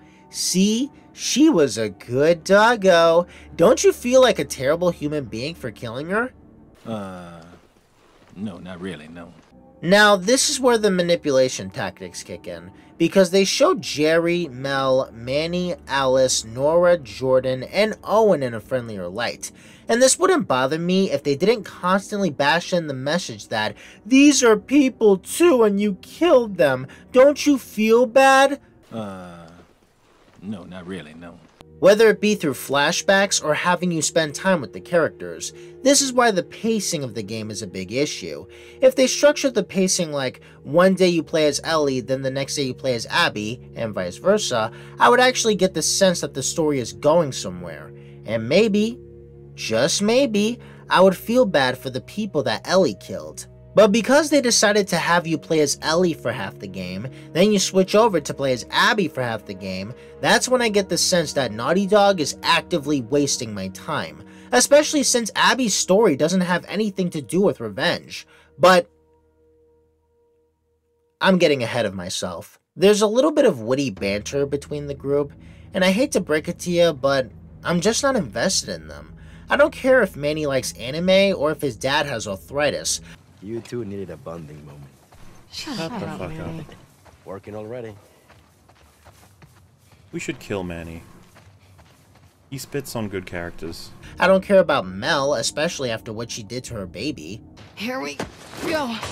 Got it. You literally slammed your fucking baby up against a goddamn chain. The fucking cage. And I don't care for Abby that much. Out of this group, I like Alice, but she's dead. And gameplay-wise, it's not that fun either. They tried showing you this dynamic between the characters, but it doesn't work. And before people hit me with that, oh, but you didn't even give her a chance. Listen, I'm not against the idea of giving Abby a chance, but putting aside the structural issues, the problem is that they're telling Abby's story in a sequel to The Last of Us, which focused on Joel and Ellie. And that's my biggest problem with Abby in this game. She basically takes center stage while Joel and Ellie are essentially background characters in their own sequel. It's not like Spider-Man Across the Spider-Verse where Gwen is a random character that becomes the protagonist, overshadowing Miles in the process. She was introduced in the first movie, and we briefly touched on her background, so that way when we focus on her in the sequel, we're like, hey, I know this character, and I'm interested to see where her story goes, while also sharing the spotlight with Miles. Abby comes point blank out of nowhere, and the only reason why we should care about her is because she's the daughter of the surgeon that Joel killed. But hey, that should be enough for a sequel, so go, go, go. Seriously, the second her story starts, outside of a brief mention on day 1, we're primarily focusing on Abby's redemption arc. And guess what? It happens over the course of 3 days, unlike Joel's character arc that happened over the course of a year. So we're essentially getting the same thing, but done worse. Wonderful. Sorry, I got sidetracked. Let's continue. After they're done with their mission, they get acquainted with multiple WLF members, even ones that you've killed as Ellie. Oh my god, look, it's the PS Vita girl. Hey, see you around. Oh man. See the girl we killed? She was a person. She probably saved zebras in her spare time. She was Abby's dad. After we're done, we go to meet Nora to see a bunch of body bags on the floor, showing that the Scars and Ellie are slaughtering them left and right. But f all of them, the most important character here is Danny. Or Danny! Who's Danny? Yeah, we don't know either. Holy shit. It's Danny. Which one was Danny? I don't know. Where's Owen? I don't fucking know, because we don't care about these people. That's the thing. Like, we've never seen this guy up to this point, but apparently he's important because he was Owen's partner. I'll get back to that in a minute. Then we meet the WLF leader, Isaac, who has plans to put Abby on the front lines because they plan on attacking the Seraphites Island. And I want you to bear in mind that she is Isaac's top Scar killer. Make of that what you will. But she doesn't want to do that because she wants to find Owen since he went AWOL. Do you know what this means? Flashback time! Set 3 years earlier, we follow a younger Abby and Owen messing around in this aquarium. There are some pretty nice visuals in here, and it does lead to a nice moment between the two. Oh, I should have told you that Abby and Owen were dating at this point. But Abby just had to ruin it. I know all the leads have dried up, but Joel's still out there, you know? I know. You don't understand. It's important that we get that son of a bitch for killing our favorite doctor and dooming humanity. It's not fair! Cutting back to the present for a bit, Abby travels a long way to get to the aquarium, where she believes that Owen might be residing. This part was really boring, so I won't spend much time talking about this. But then she gets jumped by the Scars, and one of them whacks her on the head with a hammer. Another flashback. We see that Owen has completely modified the aquarium to be his own living space, and we get information that he's dating Mel now. But you guys already know this. After a bunch of mucking around, Abby tells Owen that she found Tommy, and regardless of if Tommy knows where Joel is or not, it's a lead, and she's got the others on board to track down and kill Joel. Again, it would have made much more sense if they played these two flashbacks at the beginning of the game, not midway through. We cut back to the present where we see a beautiful sight, Abby getting hanged. It's incredible. If there's one thing I will give the game credit for is that they do a good job in making Abby suffer. That's mainly because Neil Druckmann is a sick f*** who likes to watch characters suffer. And even then, everything in this scene is wrong. She doesn't kill Abby because two Scars have Yara in their grasp, and instead of focusing on killing a wolf, she decides to clip Yara's wings. After Lev kills one of them, they focus their attention in the woods, which leads to Yara killing one of them with a hammer. Instead of using her gun to kill Yara, since she only has a hammer, the woman starts firing aimlessly. Then she backs up into Abby, who traps her with her legs. Then she conveniently runs out of bullets, and then she gets killed. Well, that's just lazy writing. Everything about this scene just relies on convenience and piss-poor writing. And not to mention, I feel like Abby has some crazy strong plot armor, because I feel like she should have died the second she got hoisted into the air. And what's worse is that she ends up hanging for a good couple of seconds before Lev cuts her down. And guess what? She's still alive. Why won't you die? Just a quick note, I like this scene in the forest. I thought this scene was pretty cool. It's kind of creepy, it's dark, it's raining, and there are some stalkers around. So, yeah, I think this part is cool. Just wanted to let you know. Anyway, after running away from the infected and fighting a big woman... You! Are you wearing my backpack?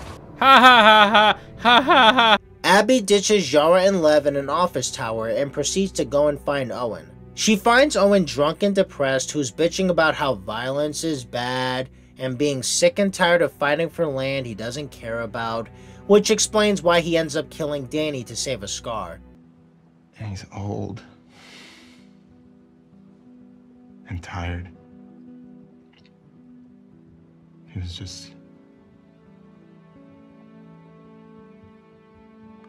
ready.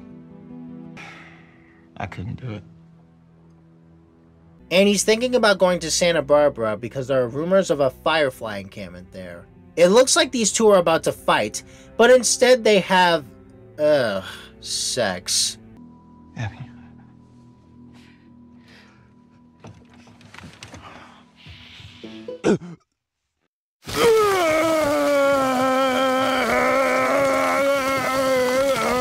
That's another thing. What's up with the sex scenes in this game? The first game didn't have any sex scenes, so why are there sex scenes in this game? It's so fucking weird. I'll give Ellie and Dina's scene credit because they don't show anything juicy, but when it comes to these two, they show way too much. This scene is such a joke that the internet has made multiple memes out of it. Oh my god, I just realized what I just said. The lesbian scene doesn't bother me, but the heterosexual scene bothers me. So stupid. You freak! Don't you ever know? Get out of here! Go away! Thank God I'm blind. Abby has a nightmare of Yara and Lev getting hanged, so she decides to go and help them. Oh my god, Where are you Abby's taking her? Abby's such a caring soul. After bringing them to the aquarium, Mel concludes that they need to amputate Yara's arm because she has compartment syndrome. So Abby and Lev make their way over to the hospital to see if they can get some supplies. On their way over there, they try to replicate a kind of Joel and Ellie relationship between the two.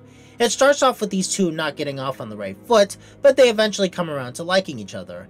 And as I said before, it's just a hollow imitation of something greater, so that's why I don't care for it that much. Do you know our dogs can play cards like that? I'm 13, not 8. Your friend, huh?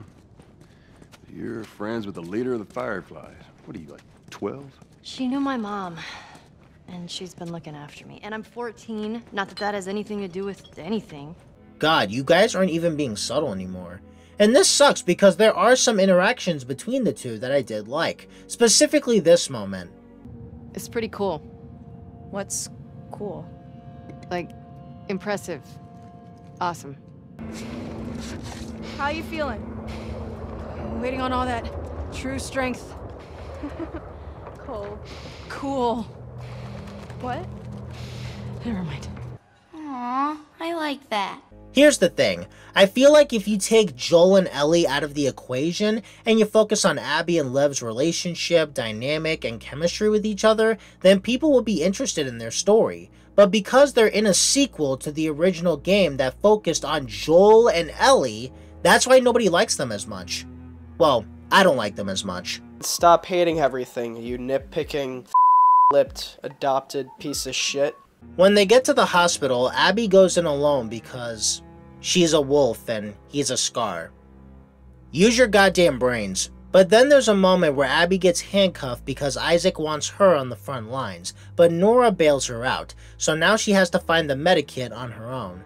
After traversing through some very creepy environments, she finds the medikit, but then she fights the Rat King. But because Abby is so goddamn awesome, she takes it down with little to no issue. There's a small moment where you have to fight the stalker that came from the Rat King, but she handles it like a pro.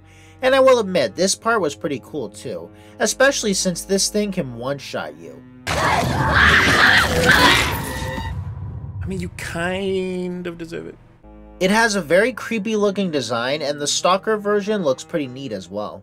After defeating the beast and getting out of the hospital, Lev conveniently meets back up with Abby. Like seriously, where the f did you come from?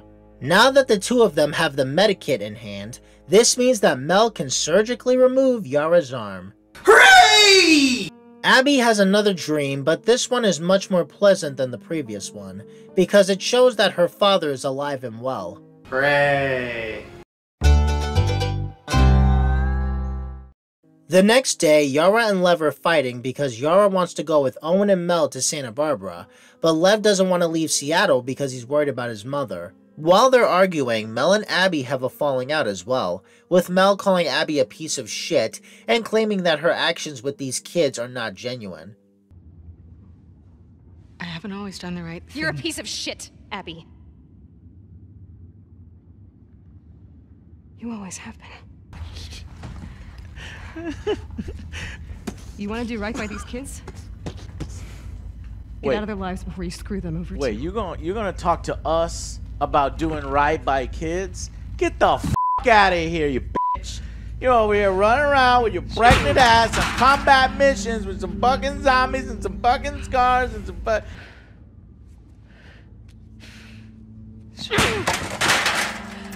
Oh, boo-hoo! Let me play a sad song for you on the world's smallest violin. Oh, she's crying. I feel so bad for her. But you're gonna have to stop crying like a little bitch because Lev left the aquarium to go over to the Seraphites' island. So now Abby and Yara have to go after him. But they showed up at the wrong time because Isaac and the rest of the WLF are attacking said island. Before we go on, there's one thing I want to talk about. There is a moment in the game where you literally get locked in a room and are practically forced to play with Alice the dog. Isn't it wonderful that she's playing with her doggo right before she dies? Not really. I think Muller says it best. I'm not falling for this shit. Play fetch with the doggo, because now that you know the doggo is a friendo, isn't it sad that Ellie killed him? It's like, no? Go get it, girl. Fuck. Mel's wrong. You know. You're a good person. I just realized while editing this that I forgot to mention a certain part of the level. So Abby is trying to get a boat that she and Yara can use so they can get to the island. But then she gets cornered by Tommy, who is shooting at both her and Manny, who shows up randomly. While Tommy does a good job in killing Manny, and he comes very close to killing Abby, why are you strangling her? Shoot her in the fucking face. Yara comes straight out of nowhere to cut Tommy, which gives Abby an advantage to push him into the ocean. Fuck me! What the fuck is this? Like seriously, where the hell are you guys coming from? I hate you with the dark fire of 1,000,000 exploding neutron stars. Let's just wrap this up. Abby and Yara find Lev in his house. It turns out that he killed his mother in self-defense because she attempted to kill him for breaking the code. You were defending yourself. You did nothing wrong. You were defending yourself. You did nothing wrong. Kind of part of the argument I used for Mr. Joel at the end of the first game, just saying. They try to get off the island, but Yara gets shot by a WLF member. And what do you know, this group is led by Isaac. He conveniently shows up at the right place and time where Abby is. Oh, how convenient! Abby tries to reason with Isaac, but he's not budging, and he almost comes close to shooting her, but Yara shoots him and then she gets killed. Which means the entirety of day 2 was completely pointless.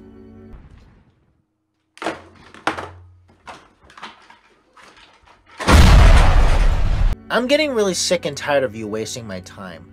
After fighting the WLF and the Scars, along with a big boss fight, which was honestly the best part of the game, Abby and Lev escape the island so that they can get to the aquarium. Here.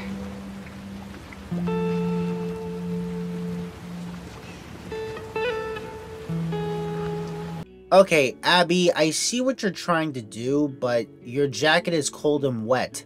That's not gonna warm him up. That's gonna make him colder. When the two get back to the aquarium, they see the latest aftermath of Ellie's recent body count. Lev gives Abby the map that Ellie left behind, and now we're back to where we left off. Tommy tries to stop Abby, but Lev shoots him in the leg, and then Abby shoots him in the back of the head. He's still alive after this. So now we get to witness the final showdown of Ellie versus Abby. Round 1, fight! When it comes to this showdown, some people really didn't like playing as Abby during this part. Seriously, the second this fight starts, everybody immediately takes Abby out of cover just so she can die. I'm open. Here, do it. Do it. Do it. Do it. Yeah! Alright, game over. Ellie got her revenge. Go. There you go. Here. Yeah. Fuck. Yeah. Yeah. Yeah! Yeah! I'm here! I'm here! Kill me! I'm here! Yes! Ah! And that's it. Guys, wow! Thank y'all so much for coming out tonight. I really appreciate it. You know, I gotta say...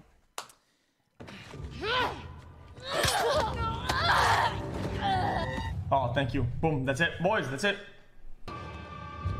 This is the canon ending.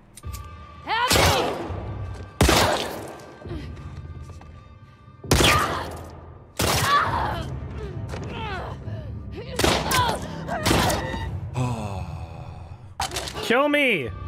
There you are. Please. Kill me! Thank you.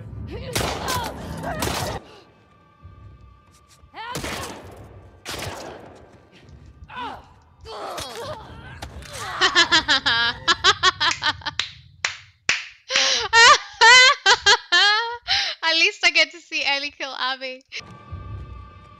Oh, God. I'm not gonna fight Ellie. What the f are you thinking, game?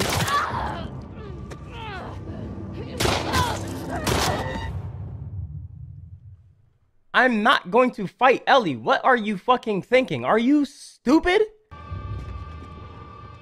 Shoot her, Ellie! Shoot her! Shoot her, Ellie! Keep shooting her! Yes! And again!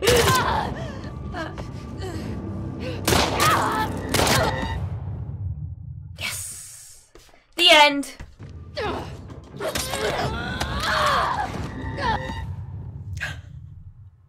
Okay, I'm not supposed to do that. Don't attack Ellie head on. Okay. Rip. Well, that's the end of The Last of Us 2. Thanks for watching, guys. See you in the next video. No. You got me twisted. Oh, shit. Oh, man. Dang, RIP. Oh, man, that sucks. Damn. All right, y'all. Well, that's Last of Us 2. Thank you so much for watching. If you enjoyed this playthrough. All right, come on, y'all. Ellie. Gotcha! Oh, Jesus. Game over! Ellie wins and Lev survives. Oh my god! Here, you can have me! You can have me, I'm sorry! I'm sorry! You can... Oh!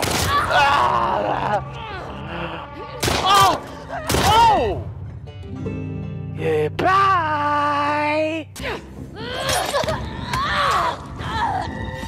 I don't want to hit Ellie. Like, I don't... And there are some people who didn't mind playing as Abby during this part. Oh, look at Baby J. I don't know, bro. I don't know who to side. I know who to side for, but like Abby's still kind of cool. As for me, it was a very cathartic sequence. Let me explain. Because I don't like Abby or Ellie at all, it was really fun to see these two beat the shit out of each other. It was probably the most fun I've ever had playing this game. It was fun to see Abby die in various ways, and it was very cathartic to see Ellie get the shit beaten out of her. But there's this one part of the fight that really bothers me. You see, Abby punches Ellie so hard that she goes to the floor, right?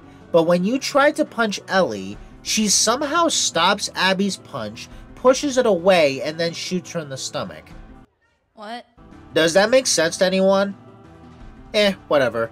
The fight itself is pretty decent. Especially when Ellie starts using her weapons against you, whether it be her Molotov cocktail, her smoke bombs, her landmines, amongst other things. The fight ends with Abby beating the shit out of Ellie, because there's no way that this string bean looking bitch is winning against the She-Hulk. After delivering a few good hits, Dina the Burden comes out of nowhere to help, and she ends up being like Donald Duck and gets taken down pretty easily. Lev shoots an arrow into her shoulder, and then Abby proceeds to bash her head into the goddamn plank of wood. Ellie pleads with her to stop because Dina is pregnant, and then Abby responds with this. Good.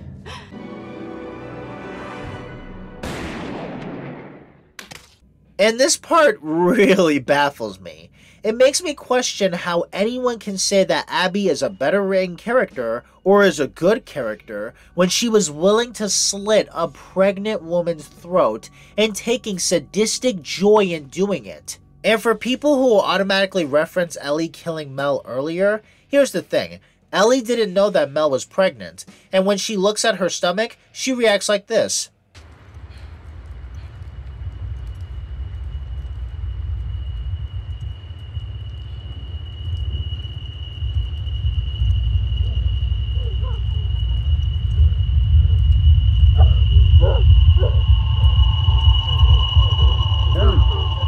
So yeah, even though Ellie has been completely butchered, there is still some light in the depths of the darkness. Jesus Christ, did I just make a Kingdom Hearts reference? The only reason why Abby stops is that Lev tells her not to do it. If he wasn't there, the plot armor on these two would completely break at this point. But no, Abby lets them live, again. Because don't you see, she went through a compelling character arc when she spent time with Lev.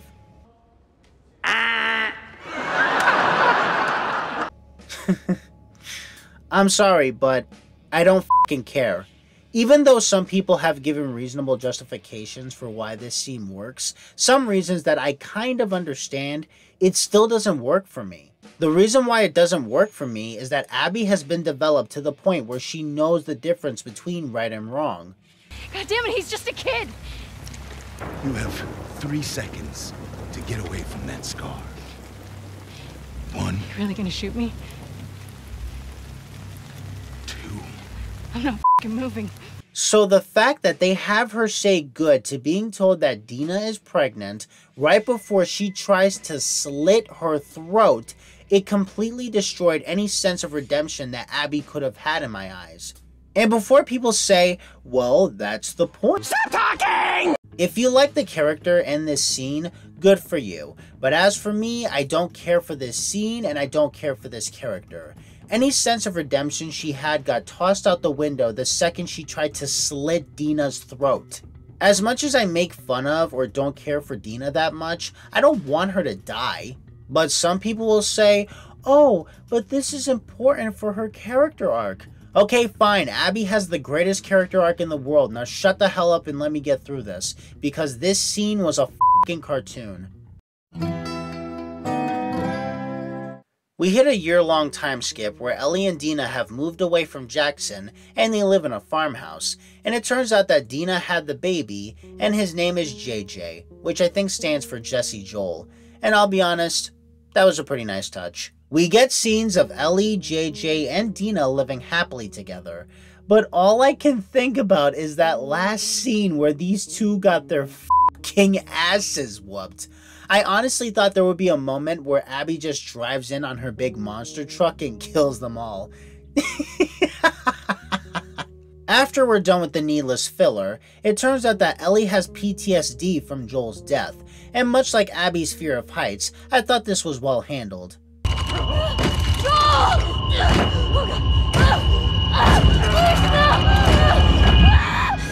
Ellie? Hey, Ellie. Look at me. It's okay. You're home. You're home. Breathe, breathe. Okay, I'm gonna take him, okay? Aw, I like that. We cut to the next day where it turns out that Tommy is still alive. This has always bothered me. This man got shot in the back of the head and you're telling me he can survive that? What? Ow. Well, that's quite a grip you got there. Hey, Tommy. Wait! Get off of her! Oh, what is happening? Joel got his head caved in with a golf club and he died. Jesse got shot in the cheek and he died. Yet this man got shot in the back of the head with a bullet and he's still alive? This is so stupid. That is the stupidest thing I've ever heard. Tommy shows Ellie that Abby is in Santa Barbara, basically encouraging her to go kill Abby one last time. Described her as built like an ox, traveling with a kid with scars across his face. He said they're living along this coast in a beach sailboat right here. That's gotta be her. Oh yeah, sure, I mean, we tried killing Abby last time, and it resulted in Jesse getting killed, you getting handicapped and blind in one eye, Ellie getting the shit beaten out of her, and Dina nearly getting her throat slit. But, well, let's give it one more shot. I mean, what's the worst that could happen? Initially, Ellie doesn't feel like doing this, so Tommy starts to guilt trip her. This leads to Dina telling Tommy to f*** off. God damn it, Tommy, you know what we've been through. She made me a promise. I don't fucking care. I mean, this is his brother after all, but what would I know? Also, Tommy, while you're there, can you steal the watch back from Ellie? No? You're just gonna leave? Okay, fine. It's nighttime and Ellie can't sleep, so she goes downstairs to play with the guitar, and we get a flashback to the party scene. Again, could have played this at the start of the game, but whatever. The scene plays out exactly as it did in the trailer. Ellie sees Dina dancing from far away, she conversates with Jesse for a bit, then Ellie and Dina go to the dance floor, and then Ellie and Dina share a kiss. Ellie's gay, by the way. But there's a little bit more to the scene. Seth randomly comes out of nowhere and chastises the both of them for kissing in public. This eventually leads to Seth calling Dina the D word. Oh, just what this town needs. Another loudmouth. Pause. And don't act like you don't know what it is. You know exactly what he called her. Joel steps in like a boss, and then Ellie acts like an ungrateful bitch. What is wrong with you? He had no right. And you do? I don't need your fucking help, Joel. Seriously, Ellie. Shut the f up.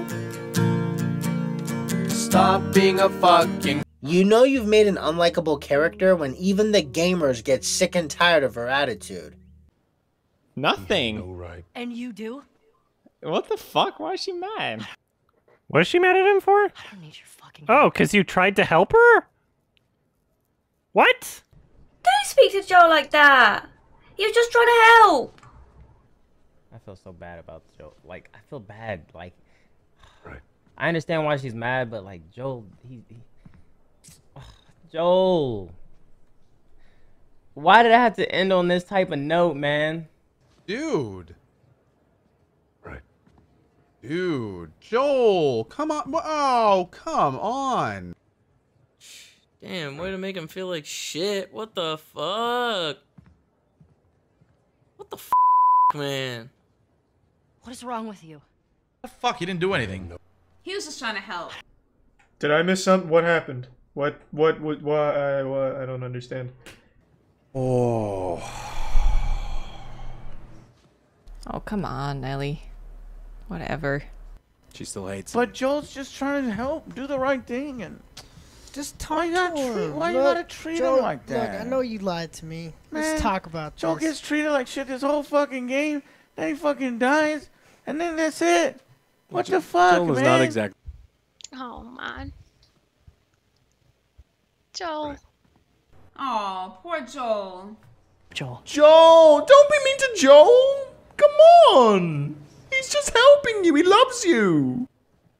No. Joel. They did Joel so dirty in this game, bro. What the fuck, Ellie? That's fucked up. Like, what? Why? You know what? I'm starting to like Abby. Yeah, f*** Ellie. Team Abby! Team Abby! After this flashback, Ellie decides to go after Abby one more time, leaving Dina and JJ in the dirt. Dina tries to stop her, and her methods of doing so are not very smart. I love you. Prove it. Stay. So what? I'm just supposed to sit here and wait for you? For God knows how long? Just thinking you're fucking dead the entire time? I don't plan on dying. Yeah, well, neither did Jesse. Or Joel. Look, I get what you're trying to do. You're trying to make her see what she's doing is stupid. But this interaction makes you look like a bitch. I don't plan on dying. Yeah, well, neither did Jesse. Or Joel. Oh, she's a bitch. Listen, I would never say that, but it's nice to hear.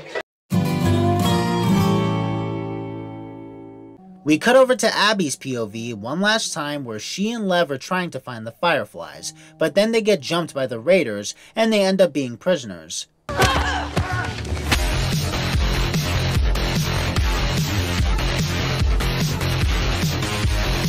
You know, if there's one character I truly feel bad for, it's Lev. This kid has been through a lot of horrible stuff in this game.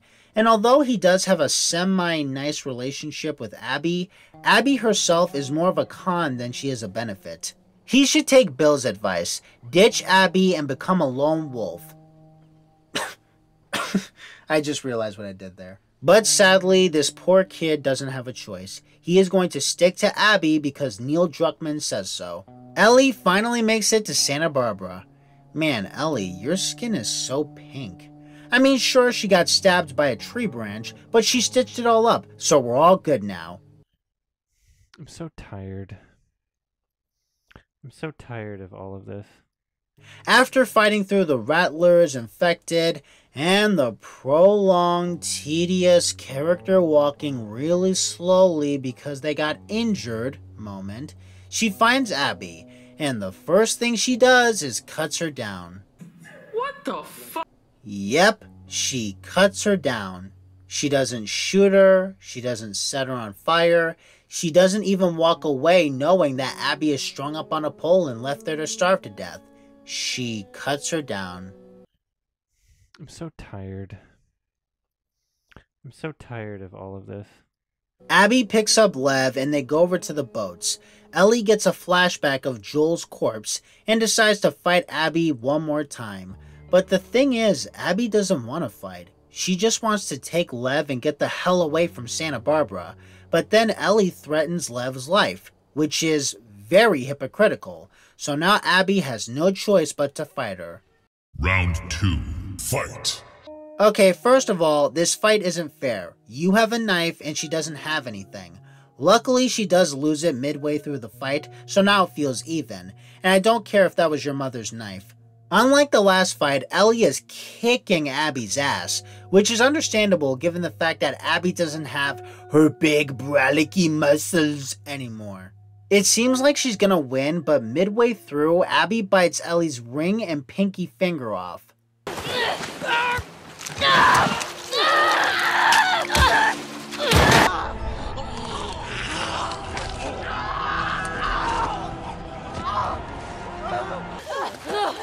Did I mention this is garbage to play? You know, we could all be reading a book right now. If there's one thing I will admit, it's that unlike the first fight where I was kind of engaged, for this fight, I was so bored. I'm so fucking bored! When I saw this fight play out, I just asked myself, why didn't we end with the farmhouse sequence? This is so goddamn boring. And I get the point. It's like, oh my god, look at how far they've come. Revenge isn't worth it. Look at how much pain and suffering it's done to these characters. Oh, cool. I don't care. While she's drowning Abby, she gets a flashback of Joel again, this time playing with his guitar on his porch, which leads her to stop killing Abby. I don't want to play this anymore. This means that Ellie is finally taking the moral high ground, and she's ending the cycle of violence once and for all.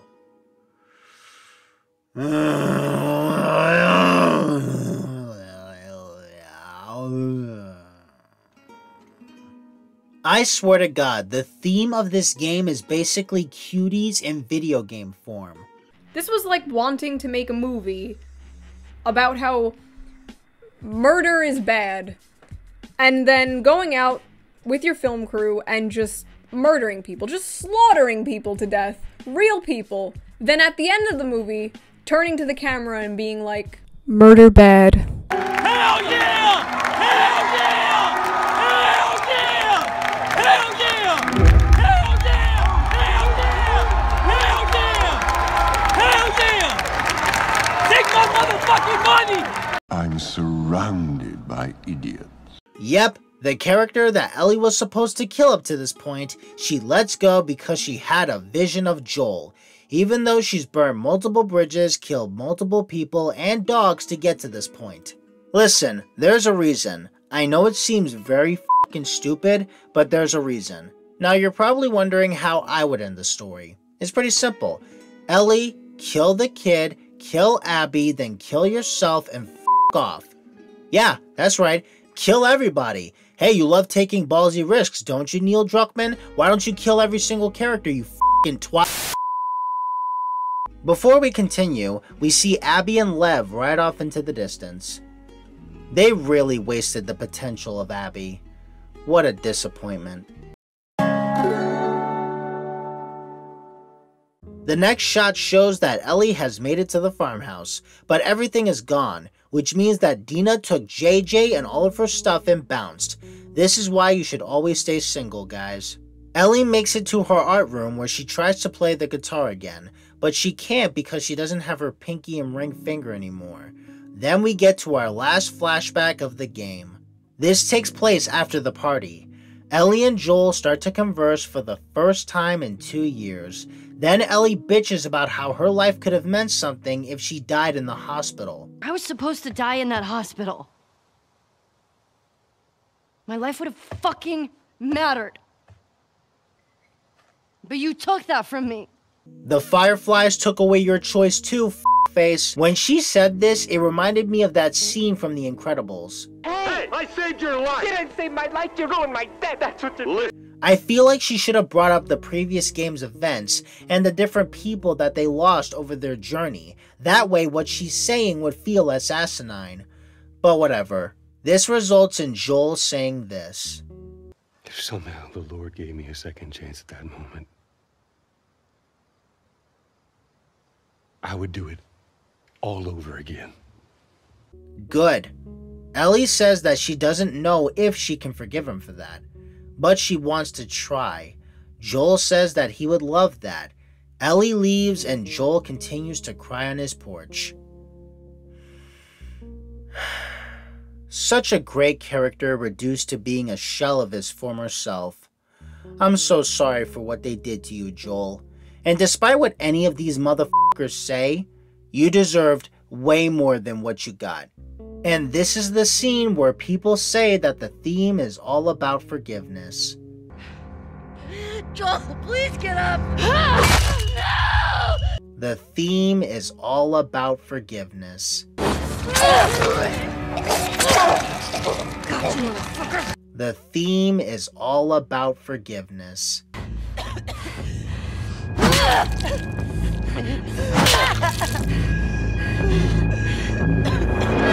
The theme is all about forgiveness. Stupid dog.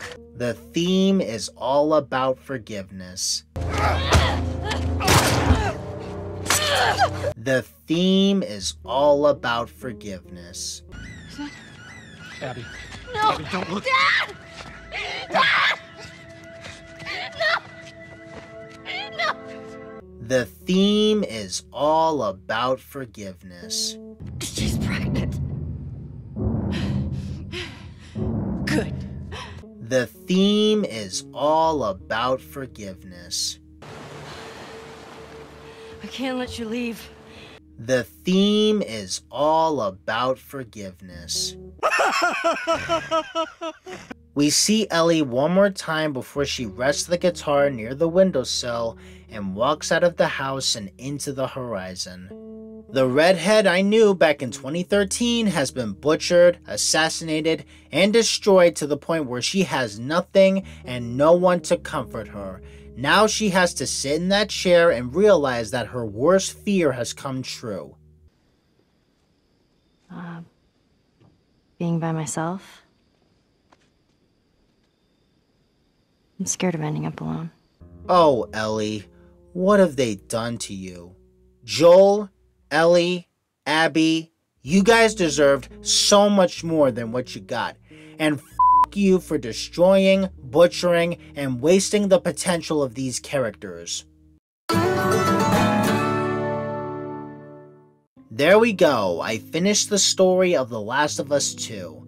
And I have to say, this is the first time I've come out of a video game feeling bad about how fucking pathetic it is. Like, I legitimately feel bad for how much of a mess this story is. Because there are some good things in here, and then there are some really bad things in here too. Let's talk about the redeeming qualities and the problems with the story. Because for those saying that this game is peak, I don't know what you guys are smoking. And for those saying that it's bottom tier garbage, I don't know what you guys are smoking either.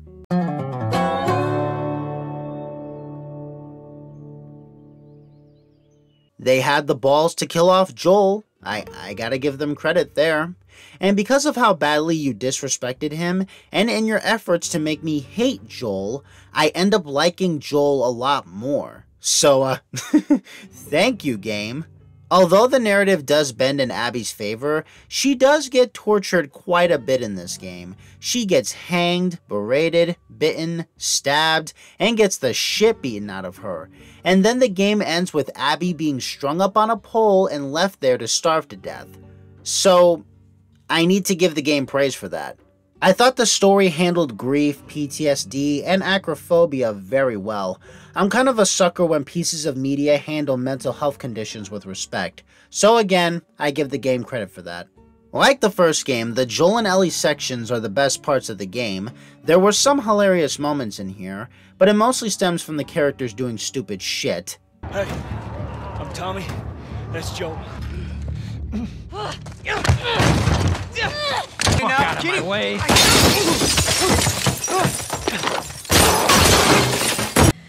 think I'm pregnant. Chester! Abby! Hold on! Hold me up! Hold me up! Get off of her!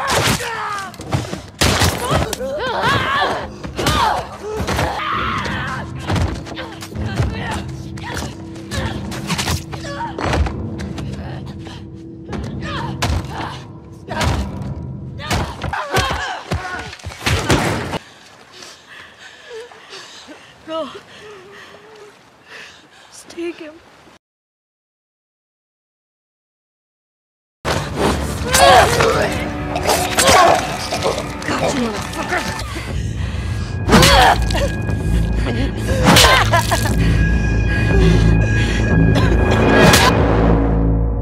Fucking Christ!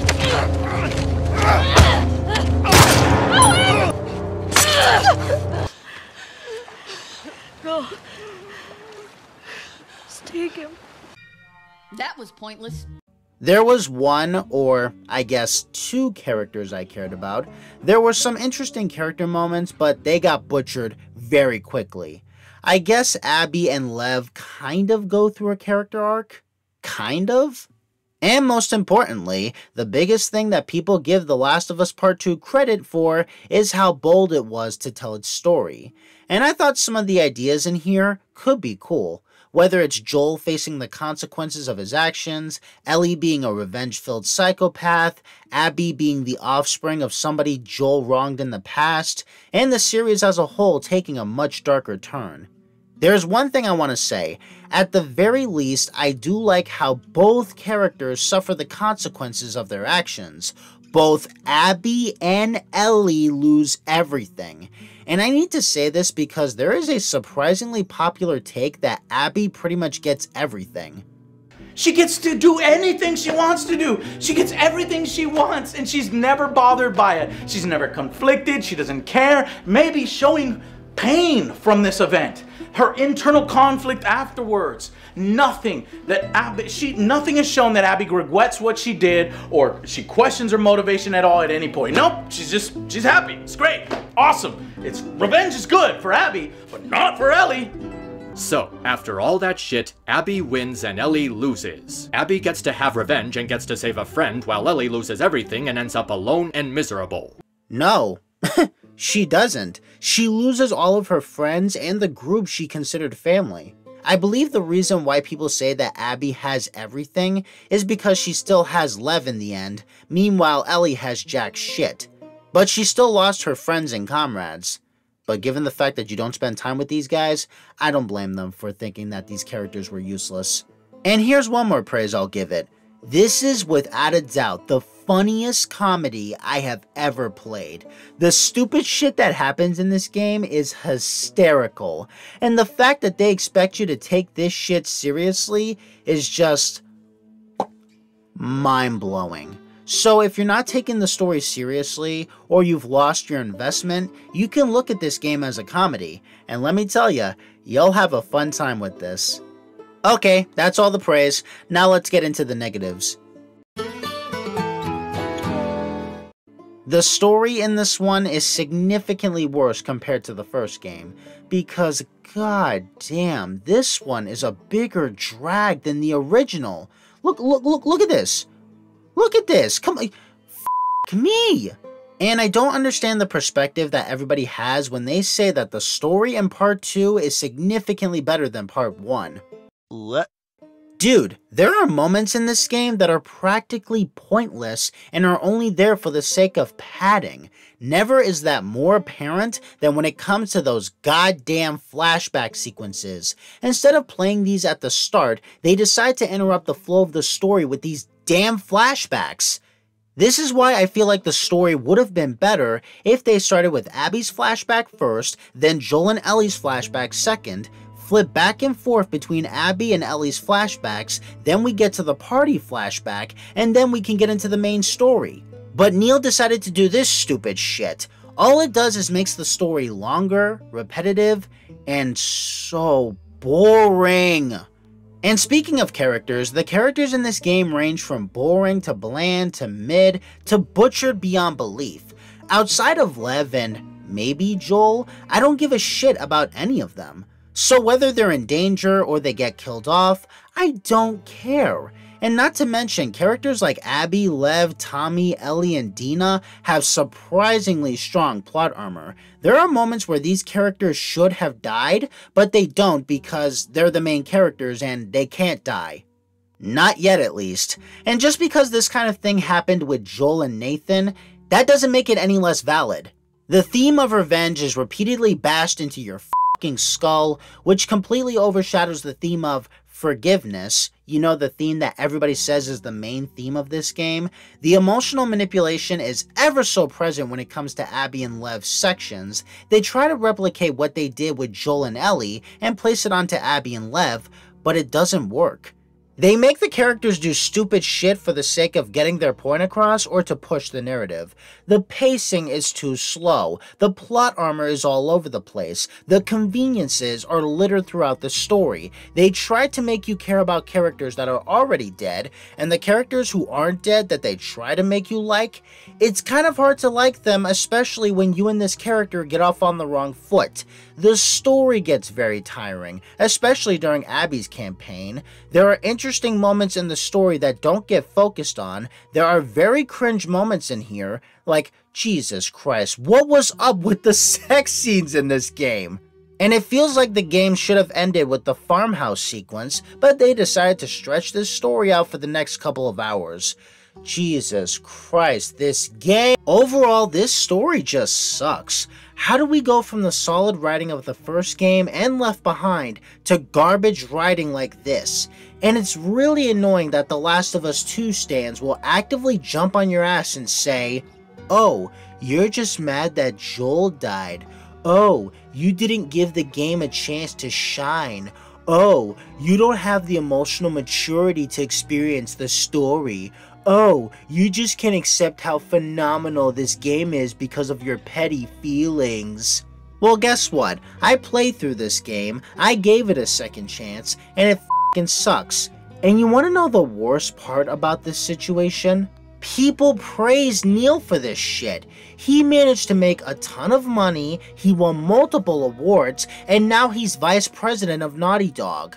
So what's the moral of the story? Make a crappy sequel that disrespects your audience and the original game you've made, but also force in themes about how revenge is bad and the other two themes, 3 if you include forgiveness, which I don't, and people will keep sucking your stick until the sun blows up. And don't take any accountability, just keep being a self-entitled prick. Alright, it's time to wrap this up. The Last of Us Part 2 isn't the worst thing in the world like I thought it was 3 years ago, but it certainly isn't the masterpiece that these people are making it out to be. As I said before, there are things in this game worth praising, whether it's the visuals, the gameplay, for a brief moment. The representation was pretty good, some of the ideas it introduced were pretty neat, there were some good moments that I liked, acting was pretty solid, music is pretty good, the world is pretty big, and it does take risks. But there are things in this game that will make you hate its guts, whether it's the terrible execution, things being out of order, unlikable or bland characters, the company and creator having no respect for its audience, the slow and drawn out pacing, the plot armor, the conveniences, disrespecting Joel, butchering Ellie, wasting the potential of Abby, and overall being an experience that takes away everything from the audience and gives nothing back to them. I gave you everything. And you just kept taking. And now what have I got? Not even my family. That's the worst part of this game. What do you get out of this? You don't get anything. With the last game, we ended on a note where we could at least interpret that Joel and Ellie will stay together forever. But with this sequel, it has that Rick and Morty mentality that everyone's gonna die and nothing matters. Thanks for ripping me off, Naughty Dog. God, if I wanted to see something dark and depressing, I'd watch my life, not a video game where I have to spend money on this crap. In a sense, when you put aside all the disrespectful stuff, it's a very run-of-the-mill sequel. Which is hysterical, because that's something that Neil Druckmann doesn't want you to think. What? What's funny? Nothing should be funny. Quieto. And it's a real shame. After witnessing 2 games that knocked it out of the park when it came to its writing, it sucks that I got a sequel whose writing was so lackluster by comparison. Because as I pointed out multiple times, there are some ideas that I feel could work. The revenge narrative, building up the theme of forgiveness, killing off Joel, introducing Abby, having Ellie go down a dark path, and so on. Many of these ideas could work if they kept this cooking in the oven for a couple more years. But instead, Neil Druckmann decided to rush this game out of the door without any consideration. This was the thing he wanted. This was what he wanted on his resume. This is the idea he came up with, and this was the project he spent 7 years making. I guess it doesn't matter if you piss off your fans, because as long as you get critics sucking your stick and telling you that you made a groundbreaking piece of art, that's all that matters, I guess. And what sucks about this game is the goddamn fanboys. These guys will actively jump on your ass if you say that The Last of Us Part 2 isn't a masterpiece, or if you say it's a terrible game. And to the people who are fans of The Last of Us Part 2 that are gonna hit me with the same tired-ass arguments of, oh, you're just mad that Joel died, or, oh, you don't understand the complexity of The Last of Us Part 2, or you have to have a certain level of maturity to understand Abby, to those people, all I have to say is, I don't care. Go ahead, enjoy your game. I don't care. While you guys have fun with The Last of Us 2, I'm gonna play some God of War Ragnarok. Sure, it may not take as many ballsy risks as The Last of Us 2, but what it lacks in taking risks, it more than makes up for with great characters, compelling villains, much better gameplay, impressive visuals, great character arcs, unforgettable side characters, and it has sad moments in here that aren't forced. And most importantly, the people at Santa Monica have respect for the IP and their audience. They don't lie or act like assholes to their fans. And that's why I have so much respect for Ragnarok than Part 2. Overall, in my opinion, The Last of Us Part 2 is not a masterpiece. It's not complete garbage either, but it certainly isn't better than the first game. It's not great, it's nowhere near perfect, it's not peak, it's not good. In the end, it doesn't matter how many awards it gets. It doesn't matter how many high reviews from critics it gets. It doesn't matter if The Last of Us is Neil Druckmann's creation. At the end of the day, we gamers give him his paycheck. If he wants to make this stupid, dumb, edgy bullshit and not deliver a story that is worthy of The Last of Us name, then he's gonna get clowned on. It's that simple. This game isn't deep or complex or smart like people have been giving it credit for, because there are multiple moments where characters do stupid shit for the sake of the plot. Anything it does has been done better by other franchises or done better in its own series, and I really get the sense that all of our lives will be so much better if this game never existed. This game doesn't benefit anyone. It really is for the best that we stop arguing about this trash fire, move on with our lives, and pretend this game never happened. Because all in all, The Last of Us is lightning in a bottle. There is no way you can capture that lightning twice. In spite of it being predictable in some areas, it truly is a classic. And people will continue to talk about the heartfelt moments and joy this game has given people. Meanwhile, the same thing won't be said for Part 2. And that's why The Last of Us Part 2 is not a masterpiece. It's not complete garbage, but it's nothing special either. I give it an honest and simple meh. Alright, that's all I have to say. What are your thoughts on The Last of Us Part 2? Do you love it? Do you hate it? Do you think it's mid? Tell me in the comment section below. And, yeah, I'll catch you guys later.